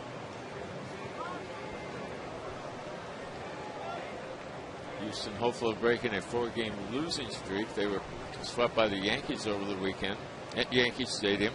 First time they had been there in a number of years. That 2003 was the last time they were there. Roy Oswalt was the pitcher. Pulled the groin muscle in the very first inning. Half a dozen relievers followed him to the mound, and they ended up no-hitting New York. This is their first trip back this year since back in 03 when he was part of that no-hitter. Here's tonight's AT&T trivia question. How many future Hall of Famers played in that 1973 All-Star game here at Kauffman Stadium?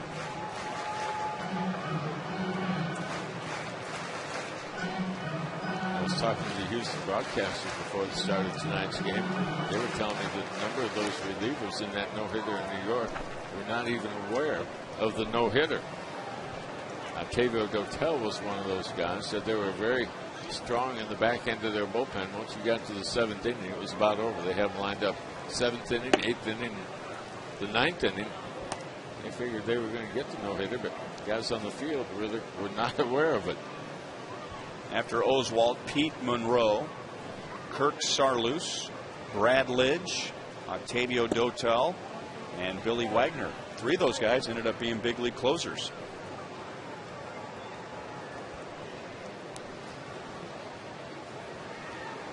They were not so fortunate this time, got swept 3 straight.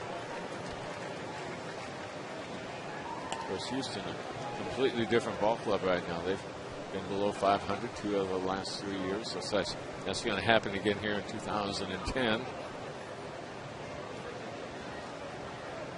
It's a team that's been a perennial contender from the late 90s to the early 2000s up till 2006. First walk allowed by Oswalt, and the 3rd productive plate appearance tonight for Jason Kendall. Replay returns with an all-new season after 11 years. Gatorade reunites 2 high school rivals looking to finally settle the score. Don't miss the documentary premiere Sunday at 9 p.m. Well, let's see what the down but not out Royals can do in the 5th inning. And over the past month, have been making a habit of scoring after 2 outs and nobody on base. Last night was their biggest inning in that situation, coming up with 7 after Pasednik and Kendall were retired. The Royals sent 11 to the plate. Jason Kendall made the 2nd out and the 3rd out.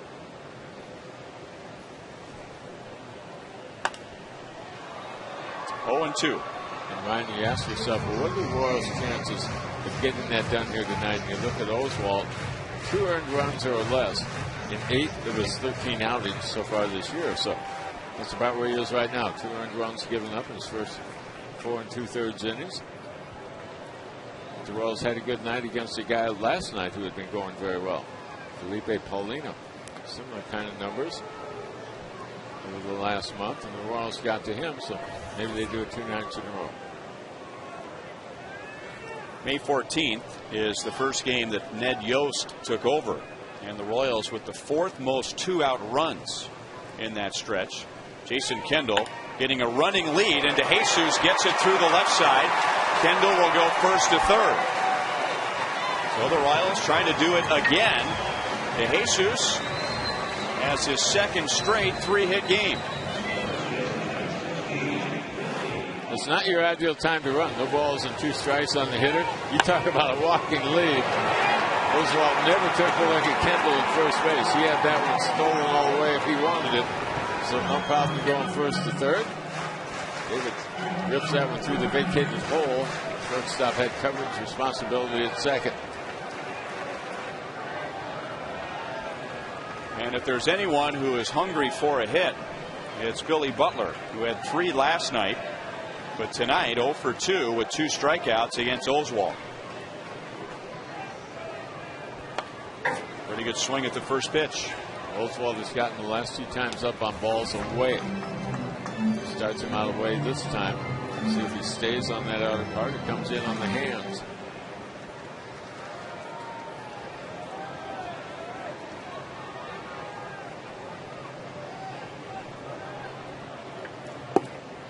Back inside, 1 ball, 1 strike. So far the ball inside has been still pitch. Get Billy thinking inside, then go back to the outer part to get the strike.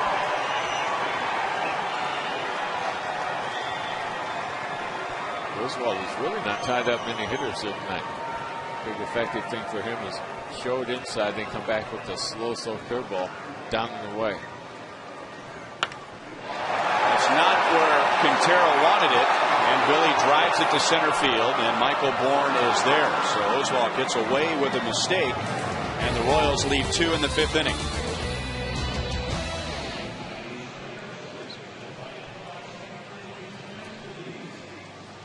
try to go.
Here was 1973, and how many future Hall of Famers played in that game?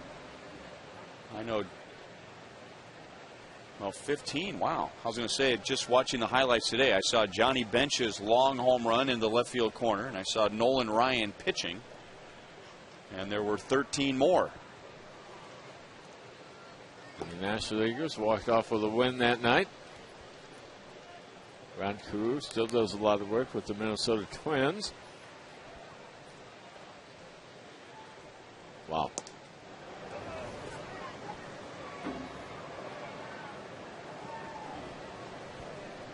Willie Mays, that would be at the tail end of his career, right? Mm-hmm. That was his last All-Star game. 3 balls, no strikes to Lance Berkman. Chen walked him leading off the 4th inning, and he came around to score. That was a 2-run inning. And he walks him again, this time on 4 pitches, and those are the only 2 walks allowed by Bruce tonight.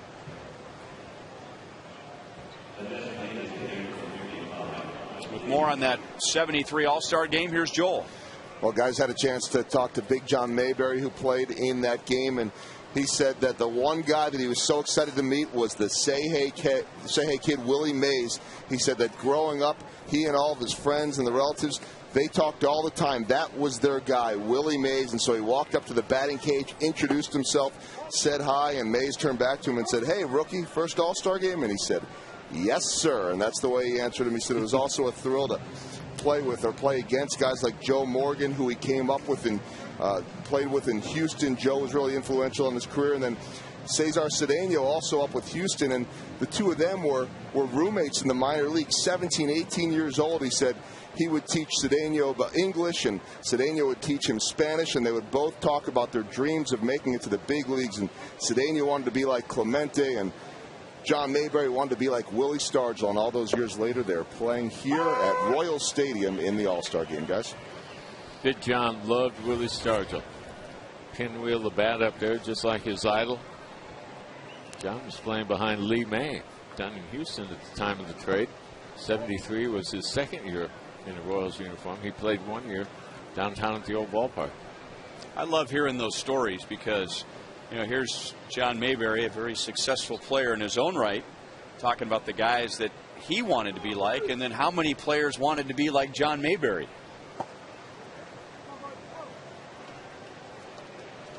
And I think my other favorite part of today, Nate Bukaty was interviewing Big John and asked him about how the All-Star game has changed and if he'd want to play in the home run derby that they have nowadays the day before. And Big John said something along the lines of, "It was home run derby every time I stepped on the field." Back-to-back walks. So Chen puts Berkman and Lee on. And that might put the Royals on alert. Ryan, think back to a couple starts ago. Bruce's last start here in this ballpark was against Detroit. When he got it into that 5th inning, he really struggled with his command. Looked like he was getting tired, getting the ball up in the zone. Got through the 5th and went back out. You know, at the start of the next inning, faced a couple batters, but he really struggled to get through that 5th inning. You could see he lost velocity, he lost command, a little bit like he is here in the 6th tonight. Looks like it'll be Kyle Farnsworth warming up, and this happened rather quickly, so the Royals didn't see this coming.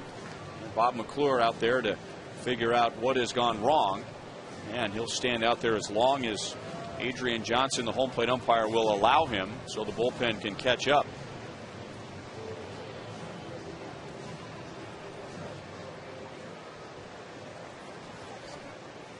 Bruce is at 76 pitches. You figure he's not wearing down because of that, and he has steadily climbed from 75 pitches in his first start to 99 on Thursday against Minnesota. And now he goes for a breaking ball and a strike on Hunter Pence.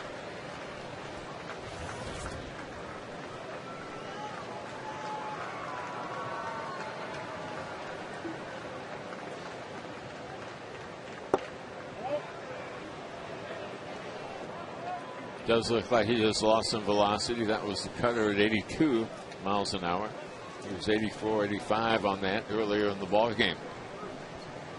Sometimes if guys lost velocity, they go to the breaking ball and the changeup for the out pitch. Tried to pull a little extra on that one. Went four-seamer, tried to ride it. Only added 1 more mile an hour. So sometimes the radar gun is a pretty good indicator of what a guy has left. They're talking about Luke Hochevar. His last time out, his velocity had fallen off 3 or 4 miles an hour, and that was an indication, hey, maybe something was wrong. Because at that time, they didn't know his elbow was bothering him. And he went on the disabled list today. Now a strikeout. So that'll neutralize at least one of the walks. And Bruce's 6th of the night. And when you muscle up many times, you come up in the zone. How about 91? So reach back for everything he had right there and got a big punch out in the inning.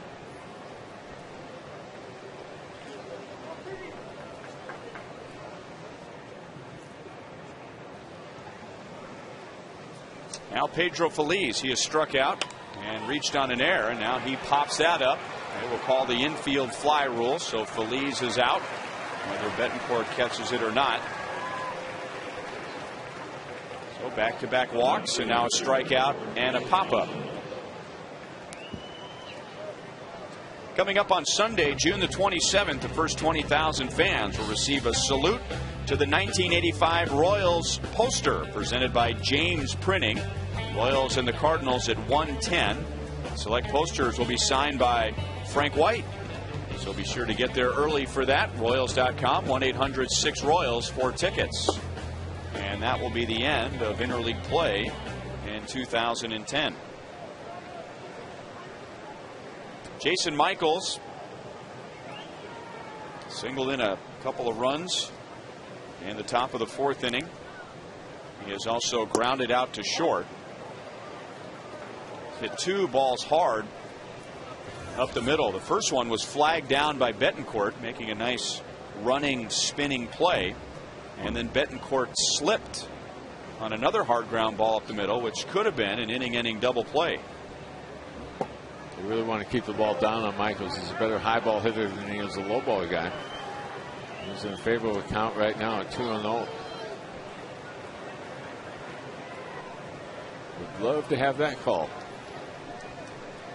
If you get that call, now you can go ahead and work out of the zone a little bit, but it's getting pretty tough right now. That is called a strike. So Michaels commits the cardinal sin of showing up the umpire, whether he intended to show him up or not.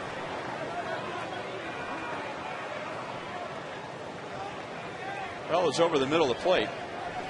Sometimes you wonder where it is.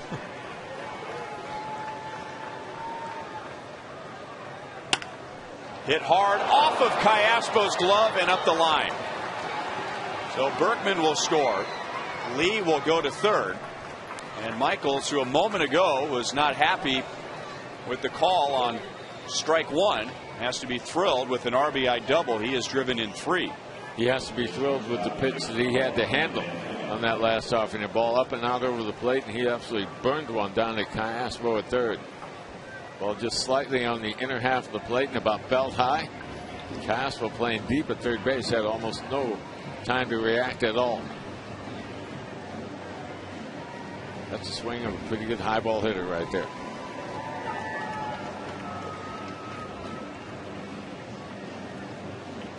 And now here's Ned Yost.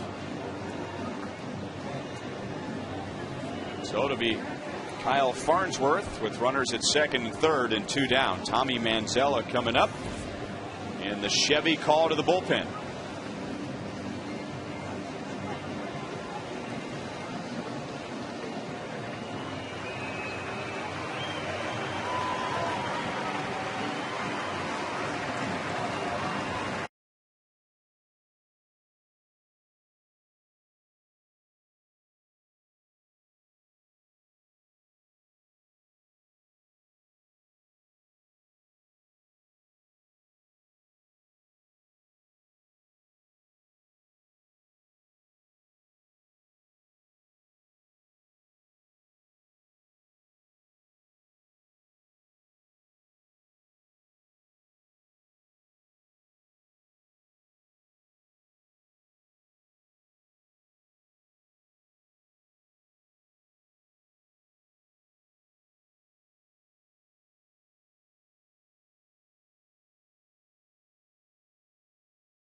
Couple of walks to begin this 6th inning, and the Royals had to get the bullpen going quickly.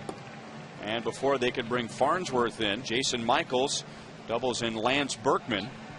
So a 2-run lead for the Astros, and now Farnsworth trying to strand a couple in scoring position. Comes on for the 22nd time this year. It's been a while since we've seen him. He only worked 1 time on that road trip. His last outing was a Friday night game in Cincinnati.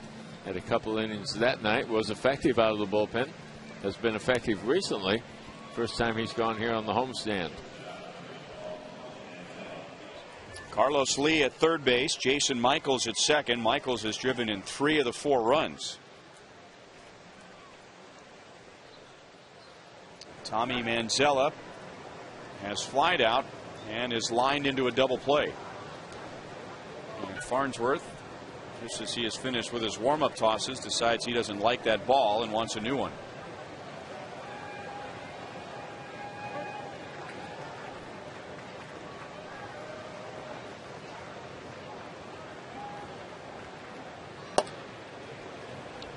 .99 way outside, ball 1.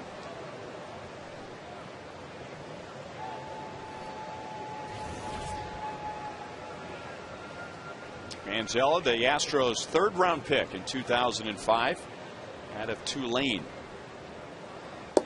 Taking over late last year as the starting shortstop, bumping Miguel Tejada. And Tejada, in a very professional move, not resisting that change and remembering that when he came up, someone had to move so that he could get playing time. And he was with the Oakland A's, and now Tejada back with the Orioles. Farnsworth jumps ahead, 1 ball, 2 strikes. Houston lightened up their payroll by about $10 million with the move of Tejada, LaTroy Hawkins. Jose Valverde was their closer, so they've gone with a smaller payroll this year. Last year they had a record payroll for their ball club. It was over $100 million. Farnsworth gets the job done. The Astros add a run in the 6th inning.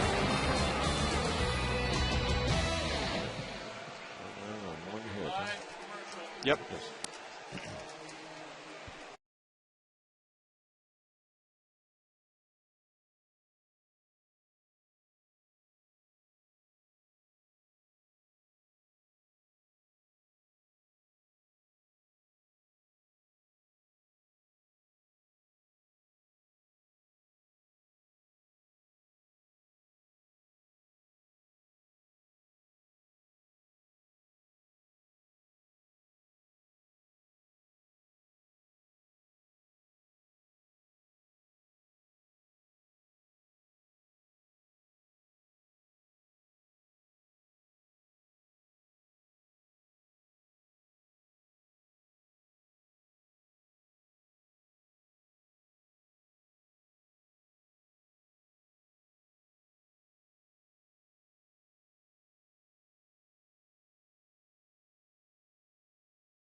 floods within Montauk State Park form the headwaters of the Current River. A regular stocking of rainbow trout provides excellent fishing. Trout fishing season runs from March through October the 31st. The park is 21 miles southwest of Salem and features an old gristmill, campgrounds, cabins, a new fourplex, a motel, a dining lodge, hiking, and picnicking. And I am told it is a favorite spot of Fox Sports Kansas City's technical director, Richard the Rocket Harlan.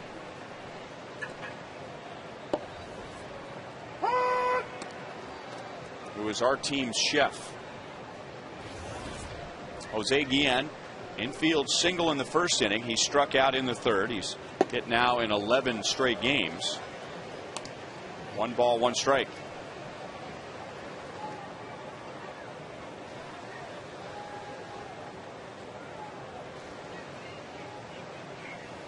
Guillen, Cayaspo, and Aviles in the 6th inning.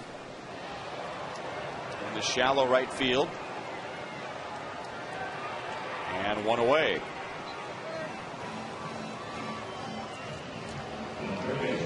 Coming up on Tuesday, June the 29th here at Kauffman Stadium, the first 20,000 fans will receive a retro All-Star T-shirt presented by Commerce Bank. It's the 4th of 7 T-shirt Tuesdays throughout the season, so get your tickets now so you can collect all 7. Go to Royals.com or call 1-800-6-ROYALS to get your tickets now.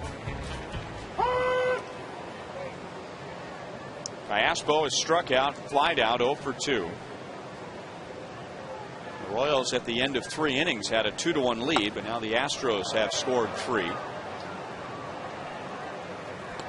The Royals did a good job early in the ballgame to getting their leadoff man on base. Did it in the first, did it again in the third. Scored both those innings, but hadn't had their leadoff man on since.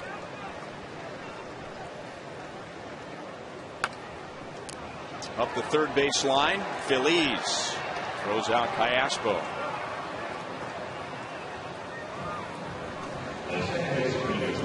Tonight's copyrighted telecast is presented by the authority of the Kansas City Royals.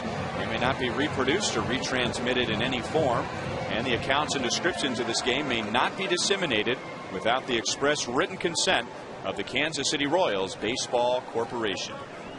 Ryan Lefevre with Paul Splittorff, Joel Goldberg with producer Kevin Schenk, director Steve Kurtenbach, associate producers Al Broughton and Sam Abramson, and the producer of Royals Live is T.J. McGinnis. Off the end of the bat, shallow right center. Michael Bourne comes sprinting in, and Roy Oswalt needs 7 pitches to get through the Royals in the 6th inning.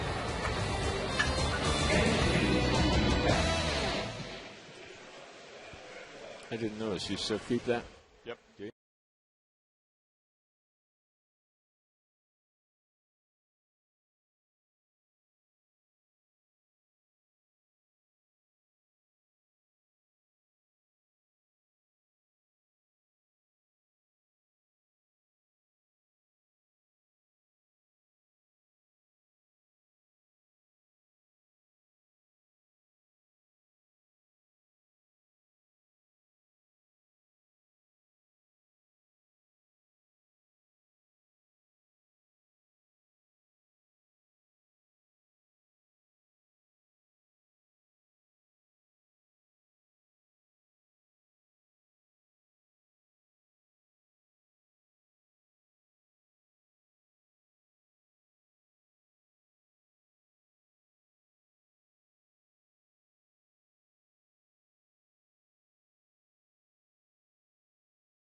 Here's the Verizon Wireless game summary. Astros lead 4-2 at the end of 6. 3 more hits for David DeJesus. So that's 6 in the first two games with the Astros. Roy Oswalt gave up a run in the first and one in the third. No runs since. He has struck out 7. And Jason Michaels has driven in 3 of the 4 Astros runs. 2-run single in the 4th inning and an RBI double in the 6th. Kyle Farnsworth will stay on for the 7th inning. He struck out Tommy Manzella with 2 runners in scoring position to end the 6th in relief of Bruce Chen. Quintero grounds to Aviles. And Quintero is 0 for 3.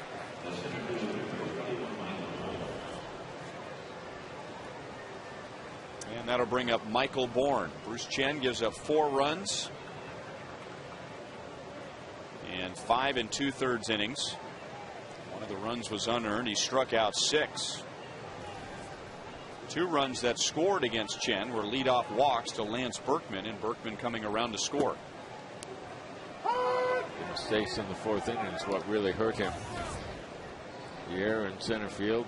Betancourt losing his footing on a ground ball to his left. Take those 2 mistakes out of there, and you got another nice outing. They've at least got the game tied, maybe still have a lead. Farnsworth had some trouble with that last delivery. He slipped and then trying to fix the front of the mound, and now getting the clay off the bottom of his spikes. 0-2 against Michael Bourne, who was 0 for 3 tonight with a couple of strikeouts. Michael Bourne is from Houston, went to the University of Houston where he played with Chris Snyder, who plays for the Diamondbacks, and Jesse Crane, who is with the Twins, drafted by the Phillies, traded back to Houston.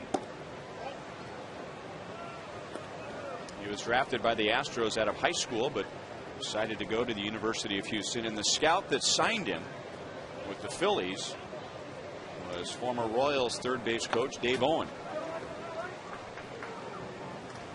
Astros like the progress that he is making. The walk rate is going up. Ground ball rate is going up. It's the way he wants him to make his living. Use his legs. Get all the free passes you can get. Use your speed by hitting the ball on the ground.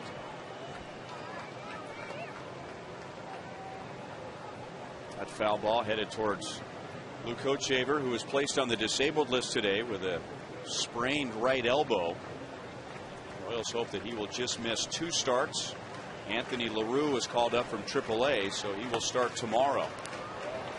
They're calling it a grade 1 sprain, which is the lowest number you can get, so hopefully not serious. We saw LaRue a couple outings last fall.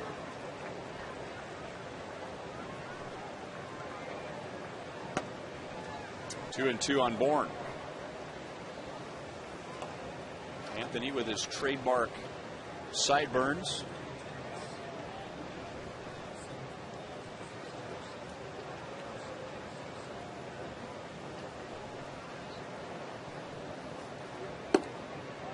Little bit low. As he was growing up in Houston, one of his high school rivals, someone he played with and against, was Carl Crawford. How about those 2 guys blazing around the bases in Houston? Houston hosted the All-Star game a couple years ago. Carl Crawford was on the American League All-Star team. Was thrilled to go back home.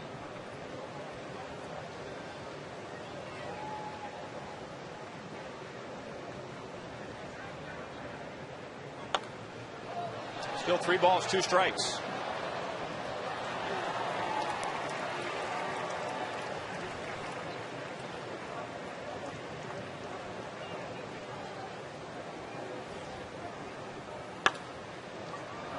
Nice play. Aviles with a backhand. Out. He can get down the line. Farnsworth getting right after him with the fastball, really trying to challenge him, see if he can overpower him. You see balls in the middle of the plate, balls away, didn't really come inside much. Trying to get him to chase upstairs. Aviles a couple steps to his right, sets and throws, and barely got his man.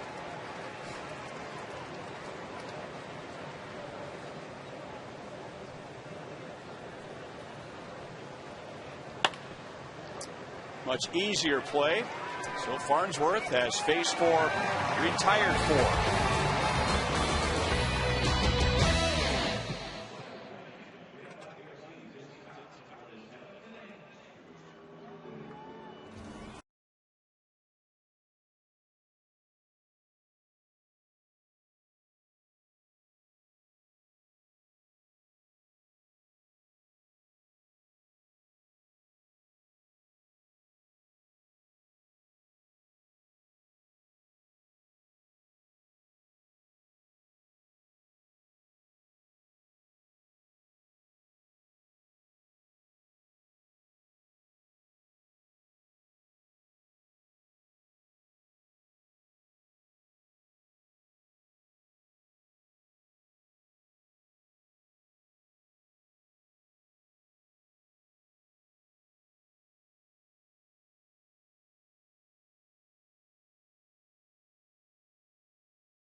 Kyle Farnsworth has done a nice job tonight. So the Royals bullpen now in the last 5 games has given up 2 earned runs in 19 1/3 innings. Royals down by 2.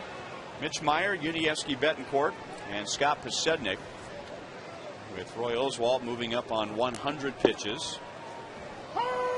He is 0-2 on Meyer, who has struck out twice already. Oswalt has struck out 7. Nobody has moved in that Houston bullpen behind Oswalt, so this is still his ball game for a while.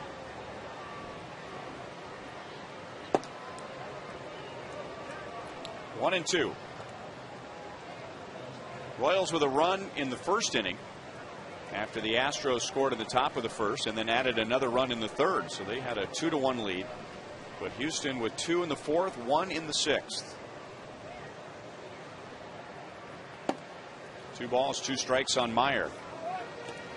Oswalt will want to go as far as he can in this ball game. He had enough no decisions last year to last him a whole career. 16 times last year he walked out with no decisions. That's an unusually high number for a guy like him who goes deep into ball games. Yeah, I saw his record 8-6 last year, and you figured, oh, he must have spent a lot of time on the disabled list. But well, they did shut him down late in September. Had the back problems, but that was from mid-September on. It had a full season of outings and innings pitched, but unusual to draw that many no decisions. Up the middle, backhanded by Keppinger, and Meyer is 0 for 3. Panera will take us around the league. Check out interleague scores. Tim Lincecum was hit by a line drive earlier today. Says he is all right as the Giants beat the Orioles.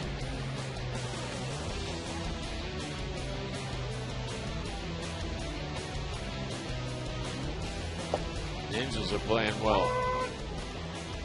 It looks like they're in a position to take over that American League West. Haven't missed Kendy Morales at all. Now they're 2 games behind Texas in the West. Philadelphia coming back against the Yankees after CC Sabathia and the Yankees beat Roy Halladay last night. Detroit still chasing Minnesota in the Central. They're 2.5 back. Washington for a time this year was in first place in their division. They've fallen to the bottom. Betancourt 0 for 3 on the fly ball to right field. And that'll bring up Scott Posednik with 2 down. Roy Oswalt is 4-8. He has never had a losing season in his career. He is at 104 pitches now with 2 down in the 7th inning. And a lot of talk, as Split mentioned earlier, how much longer he will remain a member of the Astros. He is what they call a 10-5 player, 10 years in the big leagues, the last 5 with the same team. So he has to approve any trade. Posednik didn't mean to go around, and he is out. Royals down in order. Posednik is 2 for 4 tonight.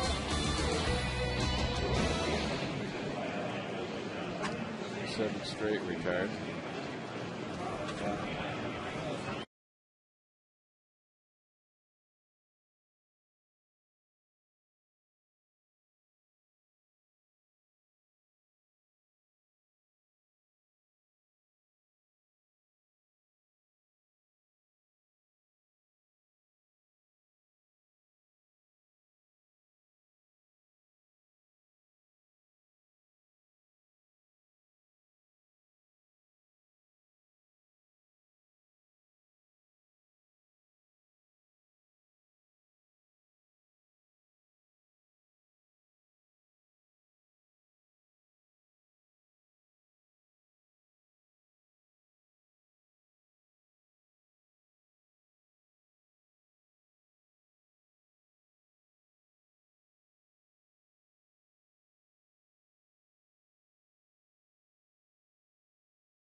Thoroughbred Ford.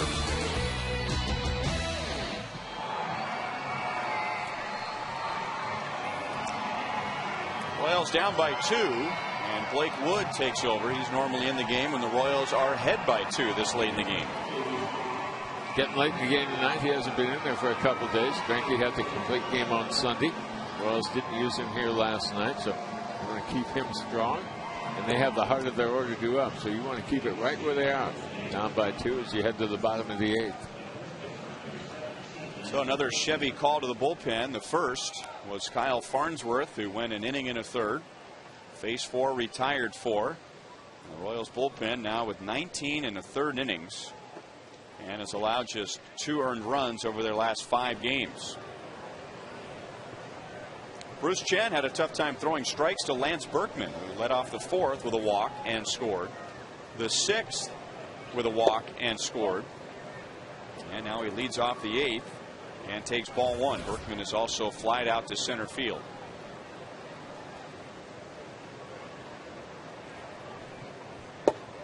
The Royals right now are 9th in the American League in walks. And you say, so what? Well, it wasn't that long ago. They were last in the league, 14th. And so they are slowly moving in the right direction. Spent about a week 10th in the league in walks allowed, and now 9th. And walks were a big problem for the Royals, especially in April. They have walked 3 tonight, all by Bruce Chen in 5 2/3 innings. Left field, medium deep, and playable for Posednik. And Berkman is out, number 1. And the reason the walks hurt tonight, Ryan, is because they came early in the inning. 2 of them lead off walks, and the 6th inning back-to-back walks to open that frame.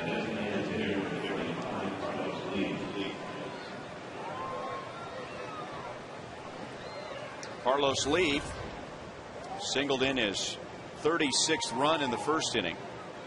And he was that second walk of the back-to-back in the 6th. Over the mound, Aviles is there. Picked out of the dirt by Billy Butler. So 2 quick outs for Blake Wood. Bullpen has been spotless again tonight. They faced a half a dozen. Got him 1, 2, 3.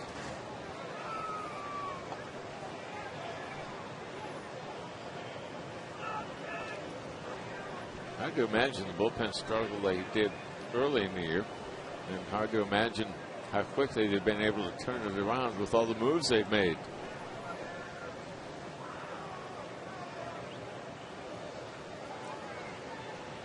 Hunter Pence, 1 out of 3. Scored one of the runs.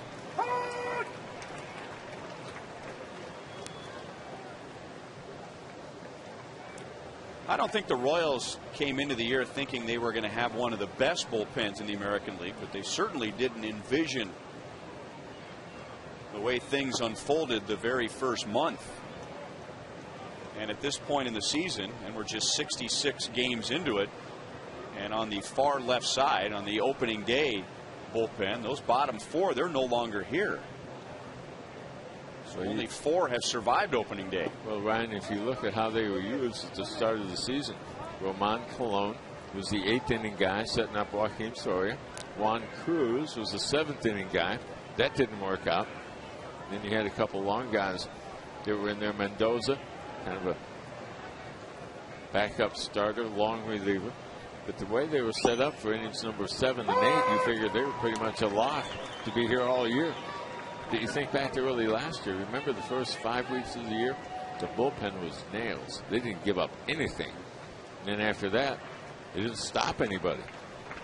They turned that one around on the dime as well, and not in a good way. Another good inning for Blake Wood. Another good inning for the Royals bullpen.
Immediately following the game on Boulevard Royals Live, Frank White joins me to break this game down. We will talk about David DeJesus continuing to be hot at the plate, plus recap all of the all-star activity here today and much more. We'll hear from Ned Yost and head down to the clubhouse. That and more coming up on Boulevard Royals Live. But for now, looks like we've got a meeting on the mound. Ryan. That's Brad Mills coming out, and he's going to make a move. So maybe he left it up to Oswalt to warm up and see how he felt in the bottom of the 8th. And the Astros will make a change. They were warming up the whole time they were hitting. They were warming up out there. So lefty going in already. So what do? Run them out there and say, see how you feel? I mean, normally you do that when you're not ready, right?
In tonight's game, we are participating in the Home Run Challenge, and tonight every home run will raise $17,000 for prostate cancer research. You can make a pledge by going to 800-798-CURE or to the website pcf.org. Home Run Challenge beginning on June the 9th and continuing through Father's Day this upcoming Sunday. Over $900,000 has been raised already. Brandon Lyon with his 30th appearance of the season. He leads his club in that department. Also leads his team in innings pitched out of their bullpen this year. A former closer, but now the setup man. Signed him to a 3-year contract this past offseason as they changed out their entire back end of the bullpen.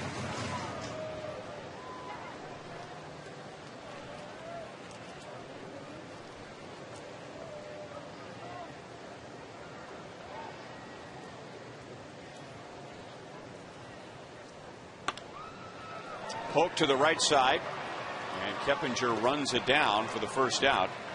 Kendall is 0 for 2.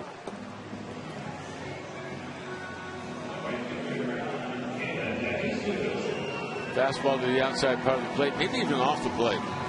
See the catcher Humberto set out there. Yeah, that ball's 4 or 5 inches off the plate. Kendall had to reach for it there, so he wasn't able to get any leverage to drive it into right field. He kind of flipped it that way.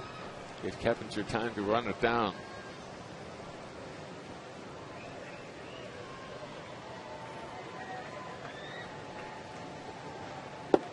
David DeJesus with another 3-hit game. 3 hits last night, a run scored, 3 hits tonight with an RBI. David is hitting .327. Royals have had only 1 base hit since the 3rd inning. They've had only 2 base runners. Oswald retired 7 straight, 14 of the last 16 before he was lifted. So the Royals offense has been quiet since the 3rd.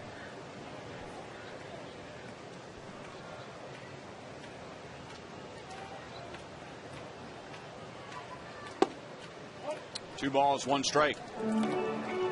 Brandon Lyon had 26 saves for Arizona a couple of years ago, so he has experience as a closer. The Astros picking up Matt Lindstrom from the Florida Marlins, so he is closing the games. Off of Lyon's glove, David is going to have his 4th hit. David DeJesus is 7 out of 10 in the first 2 games.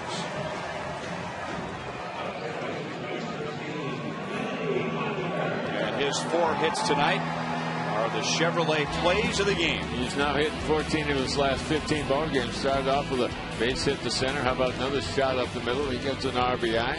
Another base hit in the 5th inning. It was a ground ball through the left side. And now an infield single off the pitcher's glove. So David DeJesus finding holes everywhere.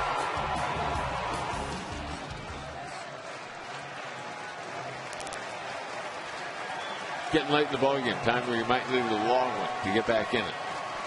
And the right man up there, and Billy Butler, 6 home runs, but 20 doubles. Lyon misses outside, ball 1. Billy happy to have Oswald out of the game, 0 for 3 with 2 strikeouts against Oswald. That makes Billy 0 for 6 against Roy Oswald, who gives up 2 runs in 7 innings with 7 strikeouts. And the Royals haven't scored since the 3rd inning.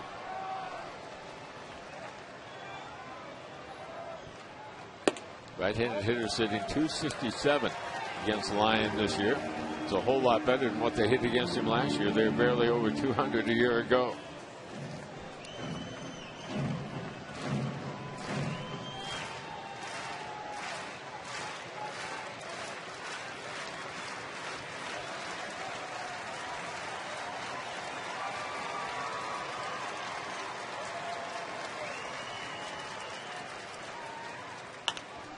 Up the middle, near the bag, Manzella steps on second, throws to first, and that is that. We go to the 9th inning. Astros still in front by 2.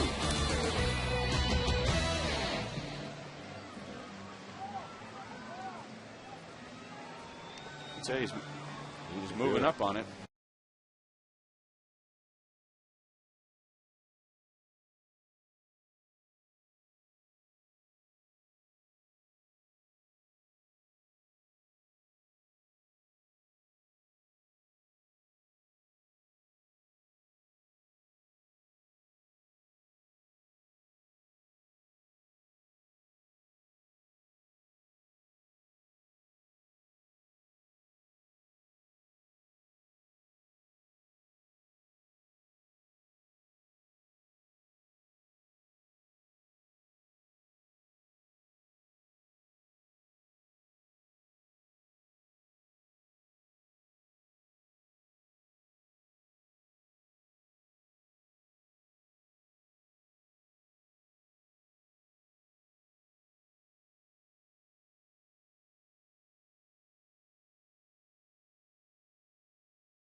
Royals down by 2 to the 9th inning.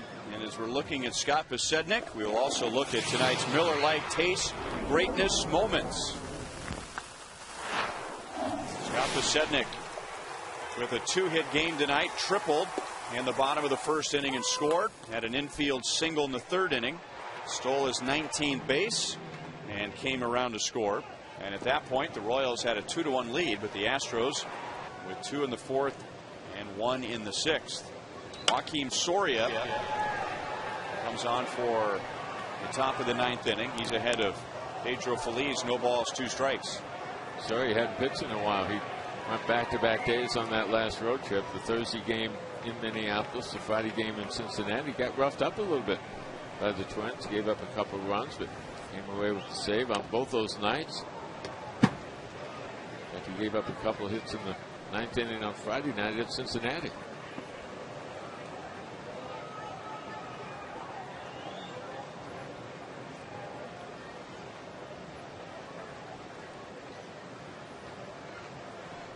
It'll be Feliz, Michaels, and Manzella. Feliz 0 for 3. Reached on an error by Mitch Meyer in the 4th inning. Routine fly ball. Mitch thinking about catching and throwing with the runner potentially tagging at second base. Dropped the ball and led to an unearned run. 2 balls, 2 strikes.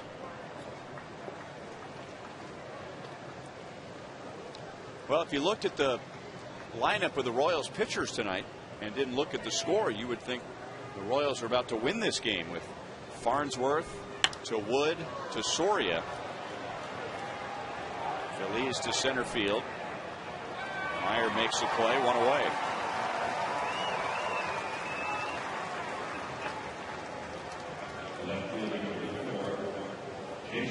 And now Jason Michaels. He has driven in 3 of the 4 runs.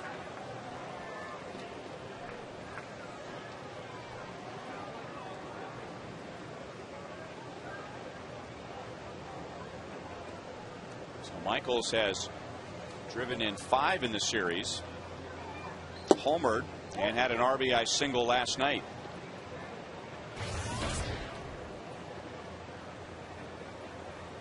Ryan, the Royals really have a pretty nice schedule from now to the All-Star break. They have a day off every week. Sometimes they pile up those games just coming into the break, but once they come out of that All-Star break, they're going to spend about every day at the ballpark for the first 20 days after the 4-day break. They don't have another off day until August 5th, so that's going to be a tough time for a ball club playing in the heat of the summer. Talk about dog days. Royals will see it firsthand in 2010. No play. Kendall going sliding in front of the dugout, and it's 1-2 on Michaels. Well, that's all right. I'm sure it'll be in the 70s, low 80s during that stretch of games after the All-Star break until August the 5th. Right? Go to Oakland. That'll be nice and cool. Go to Seattle. Yeah, 20 straight days coming out of the All-Star break. I was looking at that the other day. You better be playing well then or you get absolutely buried. It's a foul ball.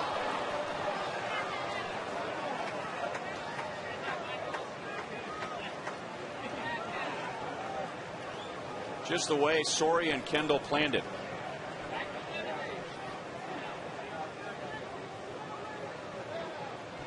If that ball would have gone fair, Michaels wouldn't have known it. He just ducked underneath the slow curveball. Never think about pulling the bat back, do you?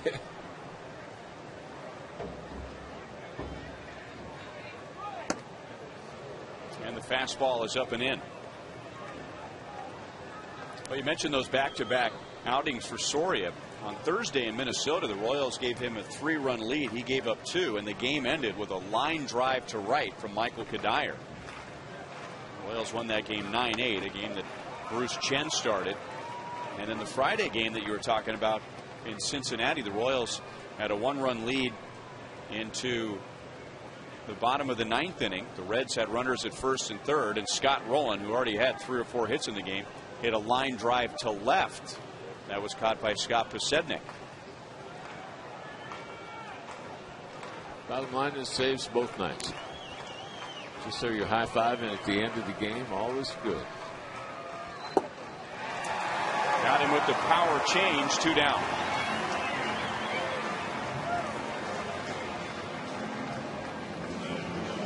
Very good command of all his pitches. You can get any one of them at any time.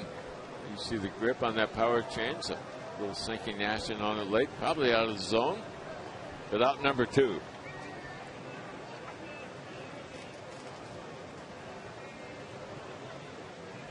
And the batter is Tommy Manzella. He is 0 for 3.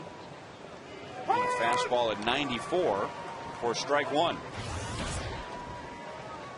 Royals bullpen has now faced 9 and retired 9. 0-2.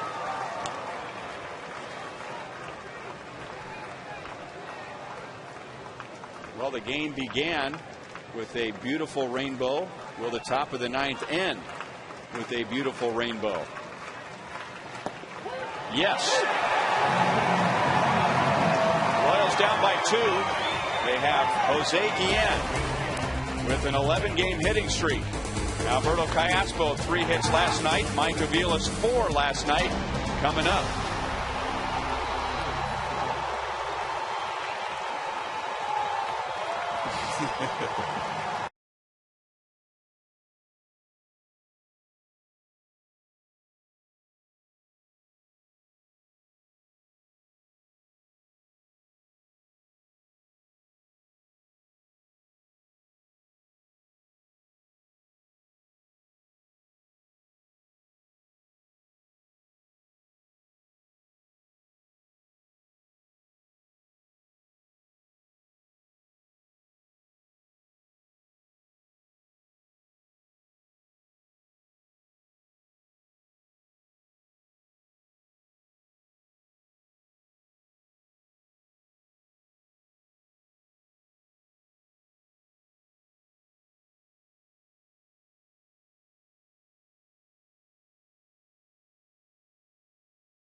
Work in. Normally pitching the 9th for a save. Now pitching the 9th, hoping for a win. As the Royals are down by 2. And in the bottom of the 9th, will face right-hander Matt Lindstrom. Lindstrom on for the 27th time this year. He's successful in 14 of 17 save opportunities. Kind of a higher run average for a closer. Their closer a year ago was Jose Valverde. They offered him arbitration this past offseason, but he declined it. He signed with the Detroit Tigers. They brought in Lindstrom. Lindstrom taken in trade from Florida, a 3-for-1 deal in December of last year. Lindstrom, another hard thrower from the right side. Jose Guillen extended his hitting streak to 11 games with an infield single in the first inning. That's the only hit of any of the 3 hitters coming up here in this inning. Combined 1 for 9 are Guillen, Callaspo, and Aviles. And last night, those 3 had 8 hits. Only Rick Ankiel on the disabled list and Wilson Betemeet on the bench have faced Lindstrom. He's got kind of a herky jerky motion with that high and quick leg kick. 1 ball, 1 strike to Guillen. There's Wilson Betemeet. We had 2 home runs in the game on Thursday at Minnesota after having 2 at-bats in 2 weeks. Into center field. Almost took Lindstrom's cap with it. A 2-hit game for Jose, and right away the tying run comes to the plate. And a pinch runner comes in for Guillen. be Willie Bloomquist. Guillen, when he swings the bat well, loves to hit the fastball. That last fastball at 97 miles an hour. Lindstrom would go mid to upper 90s with his fastball. He'll also have a slider and a changeup that will have some fading action. The slider occasionally gets a little bit big on, but he's primarily a fastball pitcher. A challenge guy. And that was close. That's the start the Royals haven't been able to get since back in the 3rd inning. I don't care how long someone is pitched or how tough they claim to be. That's got to shake you up for the next hitter, doesn't it? I mean, that thing was going right between his eyes if he doesn't get out of the way. You know, I don't know that it really shakes you up for the next hitter, but you're really aware of your follow-through and finishing straight up to the hitter, just in case he comes back, because he got lucky that last time. I don't think he moved until that ball was by him. So it's one of those, if it's online, it has you. Iaspo 0 for 3. 1 ball, 1 strike. That's the closest you had one hit to your lips. Off the forehead one night. Really? Off the shoulder one night on a ball I never saw. That'll get your attention. And all you did after that was worry about your follow through? I came out of the ball game that night.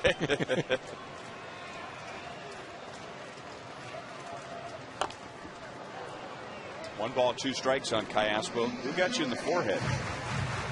That was Mickey Hatcher. I got a little leather on that one. Okay. Slowed it down and broke my finger, but the forehead was okay. Well, you'll trade a finger for a forehead every time, won't you? Oh, the finger was on the right hand anyhow. So. And who got you on the shoulder? Willie Horton. Okay. Thank you, Mr. Horton. That's about all I've got for tonight. Bloomquist takes off, and Iaspo fouls it past Eddie Rodriguez.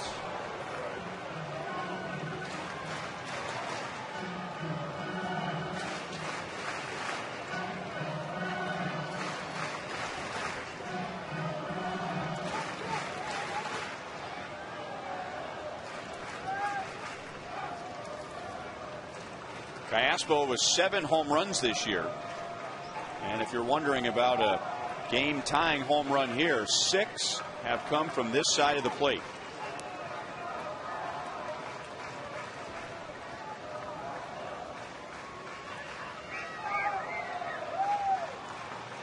Really not running. And Iaspo grounds it back to Lindstrom. Out at second base. Double play.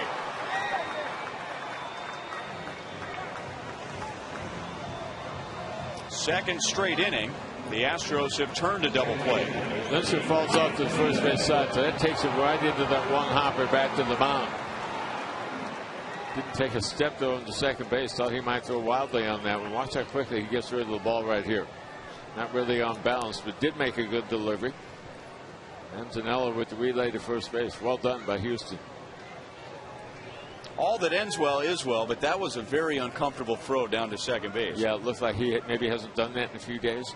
Looked like more of a shot put than it did a throw down there. Hurry up and get it there. Now Mike Aviles has struck out, grounded out, and flied out. He had a 4-hit game last night, also drove in 4.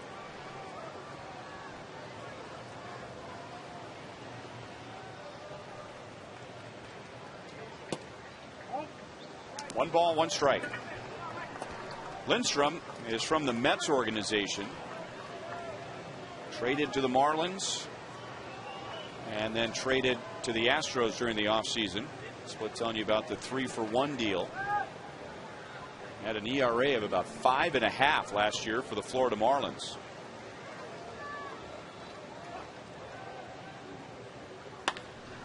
Royals are done on a diving play by Michael Bourne. So a double play and a diving play, and the Royals send just 3 to the plate in the ninth. We'll be right back. I was just about to say the Royals are still breathing, and that ball carried, and Bourne got a. Point we'll do this close right here. Okay. Yeah.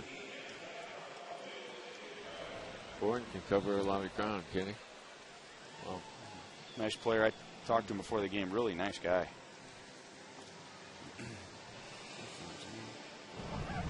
Yep, I'm here.